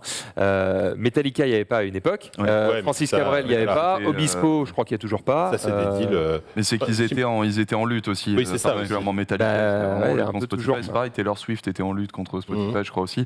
Moi, Non, mais- j'avoue que le truc qui m'a fait rage quit, YouTube Music, et c'est encore le cas aujourd'hui, c'est il n'y a pas Jimi Hendrix. Vous vous foutez de ma gueule. Ah ouais. Il n'y a pas Jimi Ah, Hendrix. J'ai pas fait gaffe. Ça. La vie ne vaut pas la C'est peine. ouf, Alors ça. que tu Vécu prends. sans Jimi Hendrix. Pourquoi tu vois. prends pas juste YouTube Premium au lieu de juste Tu l'as Parce dit. qu'il n'y a pas. La bonne Non, mais avec YouTube Premium, tu peux juste aller regarder YouTube. n'importe quelle musique ou n'importe quelle vidéo sur YouTube. Mais il n'y a pas. Non, mais même sur YouTube Et classique. sur YouTube, il y a Jimi Hendrix. Il n'y a pas les versions album. Bon. Tu vois, tu veux choper Little Wing en mode vidéo sur YouTube, ok, tu vois, même si c'est pas le truc Ouais. que je veux faire, il n'y a Il n'y pas. a pas. Il n'y a pas. Il n'y a pas de Jimmy. C'est impossible. Je suis en train de regarder, Sur hein. YouTube. Mais oui. Pour moi, Mais- sur YouTube, il y a tout, quoi. Vivre une vie sans Bold as Love, vous êtes des fous. Donc, Voilà, là, j'ai là, mis j'en Spotify, trouve a hein. priori, mais c'est sur YouTube. Mais du Et coup. c'est pas les bonnes versions. Genre, si Ah, tu veux peut-être, ouais, je Little sais pas. Wing, la D'accord. version de l'album Bold as Ok, Love, d'accord. impossible sur YouTube. Ok. Que ce soit YouTube Music, YouTube classique, même les, tu vois, les. Eh ben, vieux, upload-la toi-même, upload comme des ça, elle y trucs, sera. tu vois. Oui, mais- Tu l'achètes Bon. chez Apple et puis tu le. Mais qu'est-ce que tu dis Est-ce que tu peux t'abonner à Apple Music quand tu es sur Android? Oui, j'espère, non? Oui, bien sûr. Bonne Tu question. peux même le lier à Google Assistant et tout. Oui, il y a pas oui, de oui, souci. voilà. Oui, non, ça va alors. T'avais d'autres. Et on enchaîne avec Tesla Putain, je pensais pas que ça durerait si longtemps, pardon. On enchaîne avec Tesla. Demain, il y a un event Tesla, donc que vous pourrez suivre évidemment sur YouTube, parce qu'à chaque fois c'est retransmis. Ok. Cette fois-ci, c'est dédié à l'intelligence artificielle. On s'attend évidemment à avoir des infos sur le FSD, Full Safe Driving, des véhicules Tesla, mais on sait depuis les dernières conférences que le truc auquel croit beaucoup Elon Musk pour l'avenir, et pour lui ça a plus de potentiel même que les véhicules, c'est le robot. Optimus. On est curieux de voir parce que la dernière fois c'était pas convaincant. Rappelons que c'était un mec dans un costume en train de. Quoi Ah, c'était incroyable. C'était incroyable. Il y a pas de ça. particulier. On n'a pas de vidéo de ça. On n'a pas de vidéo de ce truc. C'était le mime Marceau quoi. Donc si tu veux, c'était un Mais peu non. compliqué. C'était un peu. Si tu peux retrouver la vidéo, c'était incroyable. Oh là Mais là. bon coup de com', parce que tout le monde en a parlé du coup. Ah oui. Et là, on s'attend à en voir un petit peu plus, d'autant que apparemment ils ont signé quelques grands noms de l'intelligence Ça là, artificielle. on dirait une pub Apple, on dirait des pubs pour l'iPod des années. j'avoue, Ah, c'est gênant, ouais. Ça, c'est C'est incroyable. quoi ce délire? Et t'as Elon Musk derrière, quoi. Ouais, c'est ça. T'as rien. Il doit se sentir, il doit se sentir tellement mal, le mec, de faire ça devant l'homme le plus riche du monde, quoi. Il avait mis une cagoule donc ça allait quoi. Mais Oui, on voit, il est Les resté mecs lui anonyme. ont mis, ils lui ont mis vraiment un truc. Non, mais il y a un T'es une côté salope, là. presque, Pendant là, 5 c'est- minutes, vas-y. On dirait Chrome dans Pulp Fiction, quoi. Enfin, incroyable. c'était gênant. C'était gênant. Ok, d'accord. Ah ouais, c'est dingue. Là, on espère Bon, que ce sera on moins gênant. espère voir Voilà. quelque chose d'un petit peu plus probant, que ce soit sur les véhicules ou sur la partie robotique. Est-ce qu'on Évidemment, n'aurait ça pas peut être cool. est-ce On qu'on rappelle n'aurait qu'Elon pas Musk a quand même dit que sur la partie robot, il veut vraiment faire évoluer le truc de fou. C'est probablement un des trucs sur lesquels il va investir le plus d'argent dans les années à venir. Pour lui, c'est à la fois quelque chose qui servira à te tondre la pelouse, te faire à manger et ton ménage, etc. Mais en fait, il se dit non, ça va garder tes gosses et probablement que certains humains seront en couple avec ces robots. Ah oui, lui, voilà. Non, on a Il est- compris parce que tu nous l'as déjà dit à quoi il servait le robot. Tu vois de quoi je parle ou pas? Dis-moi. Sur le romancier là qui voulait dominer les gens au moment où la Terre explosera et qui seront. Ah dans oui, leur bunker. d'accord. Oui, effectivement. Voilà, Faire évoluer les robots, tu de vois, livre, pour qu'ils oui. puissent faire la bouffe à sa place, Tout à fait. qu'il n'y ait pas de soucis. Bah oui, parce que effectivement, c'est le problème des super riches qui ont leur bunker, c'est qu'une fois que l'argent vaut plus rien, voilà, les Navy Seals que tu as engagés pour te servir C'est d'escorte. bizarre, quand tu enlèves l'argent des riches, ils ne servent plus à rien, c'est ce que tu es en train de dire? Ah, écoute, Et après, Fais t'es en gaffe, train ça de ressort dire- un peu, je suis en train de ça dire ressort. Ça va? Qu'est-ce que c'est les autres Tu te sens comment? Non, par contre, moi, ce que je veux voir peut-être demain, c'est un robot qui conduit une Tesla. Ah, Est-ce qu'on aura et là, ça la boucle est bouclée. Ah, ce serait pas mal, franchement. Elle est censée se conduire. Elle est censée se conduire toute Là, seule. Ouais, mais bon, depuis pour des le dizaines d'années, pour le clinquant, côté, tu vois, j'ai un t'arrives, chauffeur. t'as ton chauffeur avec une petite casquette, tu vas un robot avec une petite casquette, après, tu le- montes. le truc d'Elon Musk, c'est qu'en fait, quand tu regardes tout ce qu'il a fait, que ce soit l'énergie solaire, que ce soit les voitures, etc., tout ça, en fait, si tu le réunis ensemble, c'est tout ce qu'il faut pour coloniser Mars. T'as les robots, t'as l'énergie solaire, t'as le transport, le tunnelier, etc. Il veut se barrer de sur Mars dès que possible. Ah lui, bah, hein, il attend que ça, de quoi. toute façon. Ouais, c'est ça, exactement. Rock the shit I'm out. Là, là. Bon, 22 minutes. Est-ce que 22 minutes, ça suffit pour faire un dossier et un test de Taxou? Parce que là, du coup, c'est que toi. Ouais, je vais faire 10 minutes, 10 minutes. Allez. On va galoper. Jingle dossier. Je vais vraiment doser les gens. On va faire comme ça, hein, parce que sinon, voilà. Merci beaucoup. Alors, de quoi on parle là? On parle de Chrome OS. Alors Chrome OS, pour ceux qui ne le savent pas, voilà, j'ai récupéré la souris, c'est bon. C'est un OS qui a été développé par Google sur la base de Chrome et qui est sorti le 7 juillet 2009. C'est la base même de toute une 2009. catégorie de produits. 2009, tout à fait, 2009. Attends. À savoir les Chromebooks que vous voyez célibataire toujours à l'époque. en face de moi, Dingue. pardon. C'est pour ça qu'il y a toujours ce petit logo Google. Toute l'idée, et vous le verrez dans une vidéo vidéo qu'on va lancer sous peu, la régie s'il vous plaît. Son idée dès le départ, normalement, était de faire des appareils ultra légers. Pourquoi ? Parce que tout ce que vous utiliserez dessus passera par Internet. Ce soit des applications, des trucs comme ça. La base même du truc, c'était vraiment de faire des ordinateurs qui étaient ultra rapides, ultra sécurisés, maîtrisés de bout en bout. Tout ce qu'il y avait à faire pour avoir de la puissance, c'était passer par le cloud, finalement. Sauf que le cloud, c'était très précurseur. Pas la même chose. C'était un gros précurseur. Mais du coup, beaucoup de gens sont restés dans cette idée, particulièrement sachant que les ordinateurs eux-mêmes n'ont pas une énorme puissance de base et surtout pas un énorme stockage. Beaucoup de gens sont restés sur c'est de la grosse daube en fait, tes ordi quoi. Tu vois, c'est mignon, tu payes 200 balles, mais tu payes 200 balles pour rien faire en fait. Sauf que là, on est des gens, mes cocos, on est en 2022 et en 2022, ça a bien évolué. Alors déjà, évidemment, je vais vous parler de la vision de base, même si dans les faits, c'est pas forcément celle que je vais vous présenter. C'est-à-dire que là, on est sur mon truc perso. Désolé, du coup, il y a Crédit Agricole. Je t'arrête direct. T'as pris ta fenêtre, tu l'as collée en haut et t'as dû cliquer sur mettre en grand pour que ça prenne le plein écran. En 2022. T'es relou, mec. Voilà, tu veux l'optimisation ça fonctionne. la plus totale. Mais oui, ça fonctionne. C'est juste que je galère au trackpad en regardant à l'écran là. Donc oui. Ok. Tu me rassures. J'étais en mode vraiment là. Évidemment, plusieurs bureaux, des trucs comme ça. D'accord. Sur un OS moderne. Voilà. D'accord. Ah là là. Non mais j'ai bien compris. Et pas sur Windows 95. Bon, alors évidemment, on est sur un Chrome OS, mais là, je vais vous parler déjà pour vous donner le contexte. Je suis sur un Asus CB314 de mémoire. C'est un Intel Pentium N5000. Voilà. Autant vous dire que c'est pas les Core i9 avec 24 heures. Le Moyen-Âge. C'est le Moyen-Âge. Très clairement, il y a quoi ? Il y a 4 Go de RAM. Ça vaut 200 balles. Sauf qu'avec cette machine, contrairement à Windows qui serait à peu près sur le même prix, je peux ouvrir je ne sais pas combien d'onglets. Tu peux ouvrir des onglets aussi, mais. Tu peux ouvrir des onglets, mais c'est pas le bon truc. Ça restera complètement fluide. C'est tout l'intérêt déjà de la machine, c'est que sur les trucs bureautique web, c'est toujours aussi fluide. Et aujourd'hui, sur le web, on a des applications comme Photopea, que vous voyez ici, où clairement, c'est Photoshop. C'est juste Photoshop, il n'y a pas de feinte. Donc, si je veux retoucher mon fond d'écran que j'aime plus que tout, je peux totalement le faire avec clairement les mêmes outils. Attends, c'est une interface web, ça, ou c'est un truc que tu as installé ? Et ça, c'est une interface web. D'accord. Je vous invite à aller photopea.com c'est gratuit. C'est gratuit avec de la pub, où tu peux t'abonner pour enlever la pub, mais c'est complètement utilisant Photoshop quasiment tous les jours pour le boulot, je sais que ça me rendrait dingue. Mais parce que j'ai pas la même. En fait, le fait d'utiliser dans un navigateur web. Ouais. Ah oui. Justement, tu me fais la suite très facilement. Là, en fait, cette barre grise que vous voyez, normalement, c'est une énorme pub. Je sais pas pourquoi elle s'affiche pas là, mais voilà. Oh, je sais pas pourquoi. Parce que j'ai pas payé.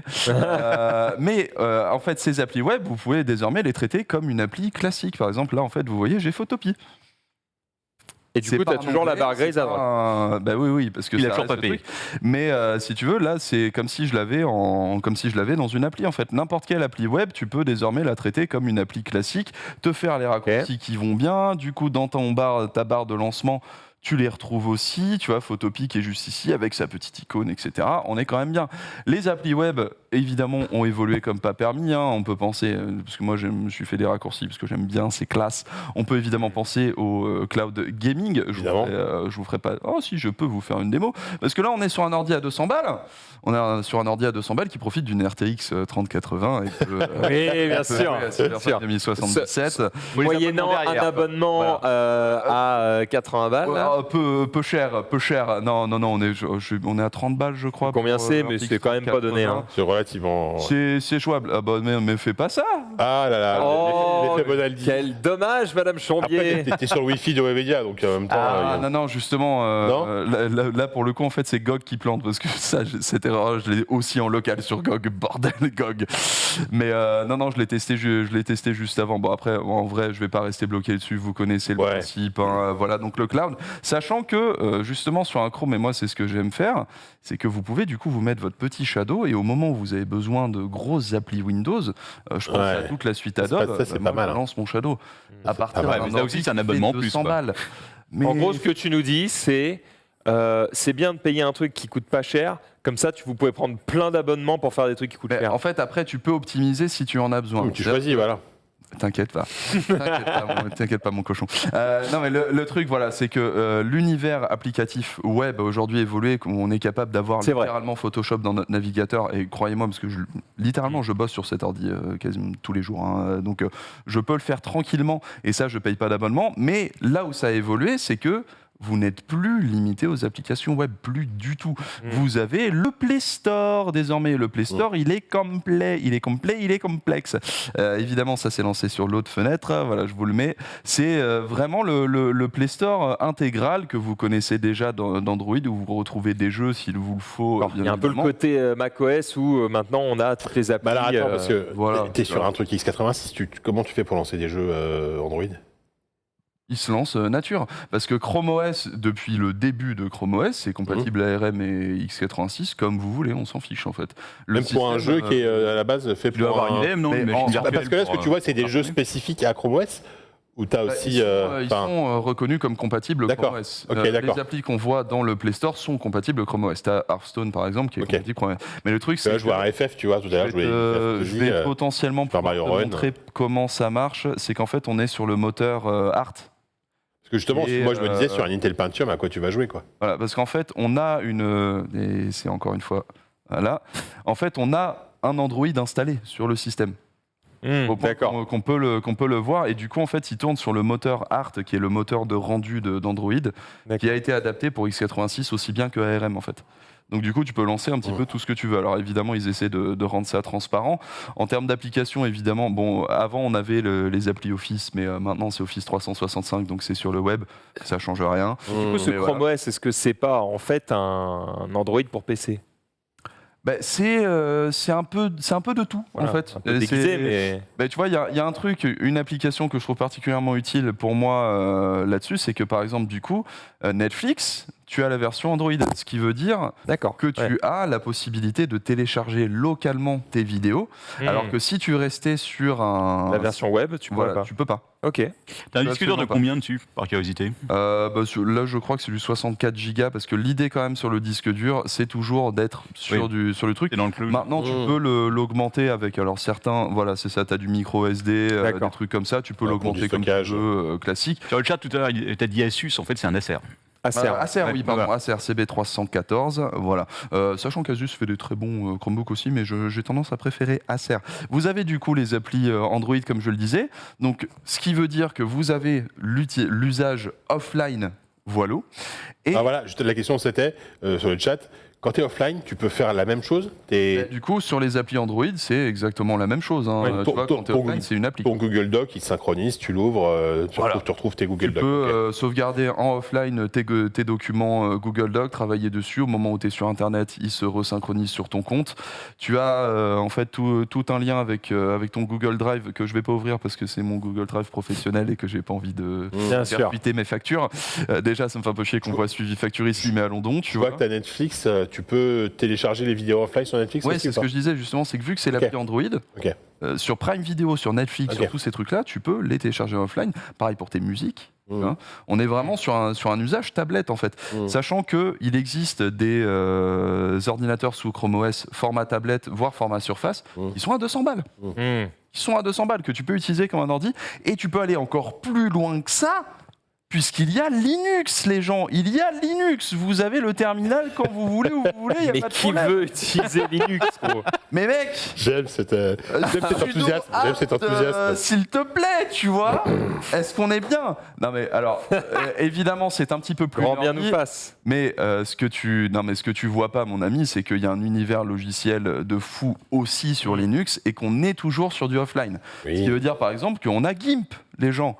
GIMP, le fameux GIMP. Alors, et frère, ça va pas être. Tu m'avais plus vendu Photopea que GIMP, quoi. Il y a rarement pire. Je l'ai installé pour l'émission parce que il y a GIMP, il y a tout plein de logiciels de traitement, il y a tout plein de possibilités. Et du coup, vous avez aussi la possibilité, parce qu'on est sur du libre et que le libre c'est toujours meilleur, vous avez la possibilité d'installer un magasin d'applications et retrouver tout ce que vous voulez sur des trousaines de centaines de repos. Vous connaissez Linux, c'est sur une base Debian. En réalité, les mecs, ils vont acheter ça, ils vont faire 5 trucs avec, ils vont jamais installer tout ça. En fait, moi, la façon dont je vois ces trucs, un Chromebook, c'est vraiment un truc secondaire. C'est-à-dire que t'as ton PC fixe à la maison, par exemple, t'as pas envie de dépenser 1000 balles pour acheter un MacBook Air ou un ZenBook ou je ne sais quoi, tu prends ça. Il faut évidemment bosser sur avoir les services Google essentiellement, ce qui est mon cas, tu vois. Mais c'est vrai que c'est pas déconnant de te dire bon bah voilà, je vais prendre juste pour prendre des notes, pour écrire vite prends fait. Ton énorme tour à 1200, 1300, 2000, 3000 balles. Évidemment, c'est un budget. Sauf qu'il y a des fois, t'as pas envie de te lever le cul pour aller chercher quelle taille fait Daniel Radcliffe, tu vois. On se les steaks un petit peu. Tu veux faire du shopping rapidement. Sinon, t'as un Amazon, tu demandes à Google, Google Assistant directement. Vrai, mais bon. Oui, voilà, mais tu as Google Assistant installé directement sur le truc. Si je dis les fameux mots, ça va ouvrir l'assistant sur l'ordinateur aussi, qui est capable d'ailleurs d'analyser la fenêtre de ce que tu regardes, le truc comme ça. Il y a toujours des moments où tu es plus confortable sur un ordi portable. Bien sûr. Si tu veux justement avoir ce confort, mais que tu as déjà une grosse machine, chope-toi un truc à 200 balles qui tient en termes d'autonomie. Alors oui, en termes d'autonomie, c'est quoi pour la plupart des... En fait, si tu veux, le minimum en autonomie, c'est 12 heures généralement. D'accord. Sur un format 13-14 pouces. Ça consomme rien, quoi. Ça consomme que dalle, ça reste en veille non-stop. Moi, c'est la machine que j'ai sous ma table devant la télé, pardon. Voilà, c'est ça. Des fois, je veux vérifier un truc. Ou il y a des fois où j'ai une inspi, tu vois, ok, vas-y, je la note tranquillement, je repasse. Ok. Pourquoi tu fais pas tout ça sur ton téléphone? Mais parce qu'il y a le confort d'un clavier, d'un écran de 14 pouces, tu vois, genre. Même par rapport à une tablette, je comprends, tu vois. Que je peux faire, mais note que j'écris mes tests sur cette machine. Je vais pas écrire mes tests sur mon téléphone. Oui, ça, ok, d'accord. Le clavier, il n'y a pas de problème. Voilà. Le clavier, la diagonale, et le fait que, en fait, quand tu récupères ton truc, t'es connecté immédiatement. Tout est immédiat, quand bien même tu es sur des machines à 200 balles, qui normalement, tu dois dépenser 700, 800 pour avoir ce côté immédiat, ce côté qui fonctionne vraiment tout de suite réactif. Tu vois. Donc même quand on est sur une machine à 200 balles, on n'est pas si limité que ça finalement, et c'est suivi niveau logiciel par Google sur 8 ans. Donc du coup, tu as moyen d'avoir des tonnes et des tonnes de nouvelles mises à jour qui te rajoutent des fonctionnalités, et tu es sûr que tu es protégé, en fait, la sécurité. Alors, voilà, c'est-à-dire en matière de sécurité, il y a des trucs anti-virus, anti-spyware. Tout est dans un côté technique, en fait, tout est dans un container, tout est virtualisé, en fait. Donc quoi qu'il arrive, tu ne peux pas l'attaquer, en fait. C'est vraiment fait pour être ultra sécurisé, ultra rapide, ultra performant, peu importe le truc. Et en fait, tous les drivers sont gérés directement par Google. Les constructeurs qui font ces trucs, ils font juste, on met ce matos-là. Mais après, tout ce qui est logiciel, c'est Google qui s'en occupe. C'est pour ça qu'il y a un suivi limité sur 8 ans, parce qu'ils doivent gérer tout seul. Du coup, en fait, moi, si je voulais vous montrer ça, c'est vous montrer que déjà, c'est pas aussi limité qu'avant, que les machines elles-mêmes sont super intéressantes, et surtout vous dire, mamie, quand elle veut un ordi, vous la mettez là-dessus, parce que quoi qu'il arrive, elle ne cassera jamais rien. Génial, mamie qui peut lancer Linux. Alors mamie sur GIMP. Mais je comprends. Évidemment, pour ta mamie, il faudrait probablement être Internet Explorer pour qu'elle comprenne, tu vois. Bien sûr. Mais le truc, c'est que... Mais tu mets des raccourcis mail. En fait, vous êtes sur des machines qui fonctionnent du feu de Dieu, peu importe le budget que vous dépensez. Et ça, rien que ça, c'est quand même un truc de fou. On parle d'ordi qui fonctionne de ouf à 200 balles, les gens. Non, mais moi, je suis convaincu de base. C'est génial. C'est des ordis qui sont ultra légers, super facile à transporter, c'est pour ça que vous me voyez toutes les émissions avec cet ordi-là, clairement. Tu vois. Moi j'ai une question, alors en vrai, vous pouvez faire le test la semaine prochaine, je ne sais pas ce que vous en pensez, mais il y a 7 minutes. Je sais qu'il y a des Chromebooks qui sont vachement plus chers. C'est bon, ouais. Je sais qu'il y a des Chromebooks qui sont vachement plus chers, vachement plus haut de gamme. Qu'est-ce que ça change? Quel intérêt, tu vois? Il y a un truc, c'est qu'il y a une évolution qui va arriver sur Chrome OS justement, avec le développement de SteamOS, puisque SteamOS est sous Linux. Ils vont en fait utiliser ProtonDB. Pour créer des expériences qui peuvent désormais profiter de l'accélération graphique matérielle, ce qui n'était pas nécessairement le cas auparavant, parce que dans le conteneur, tu n'avais pas accès à ces trucs-là. Ils sont en train de développer tout l'univers de Steam.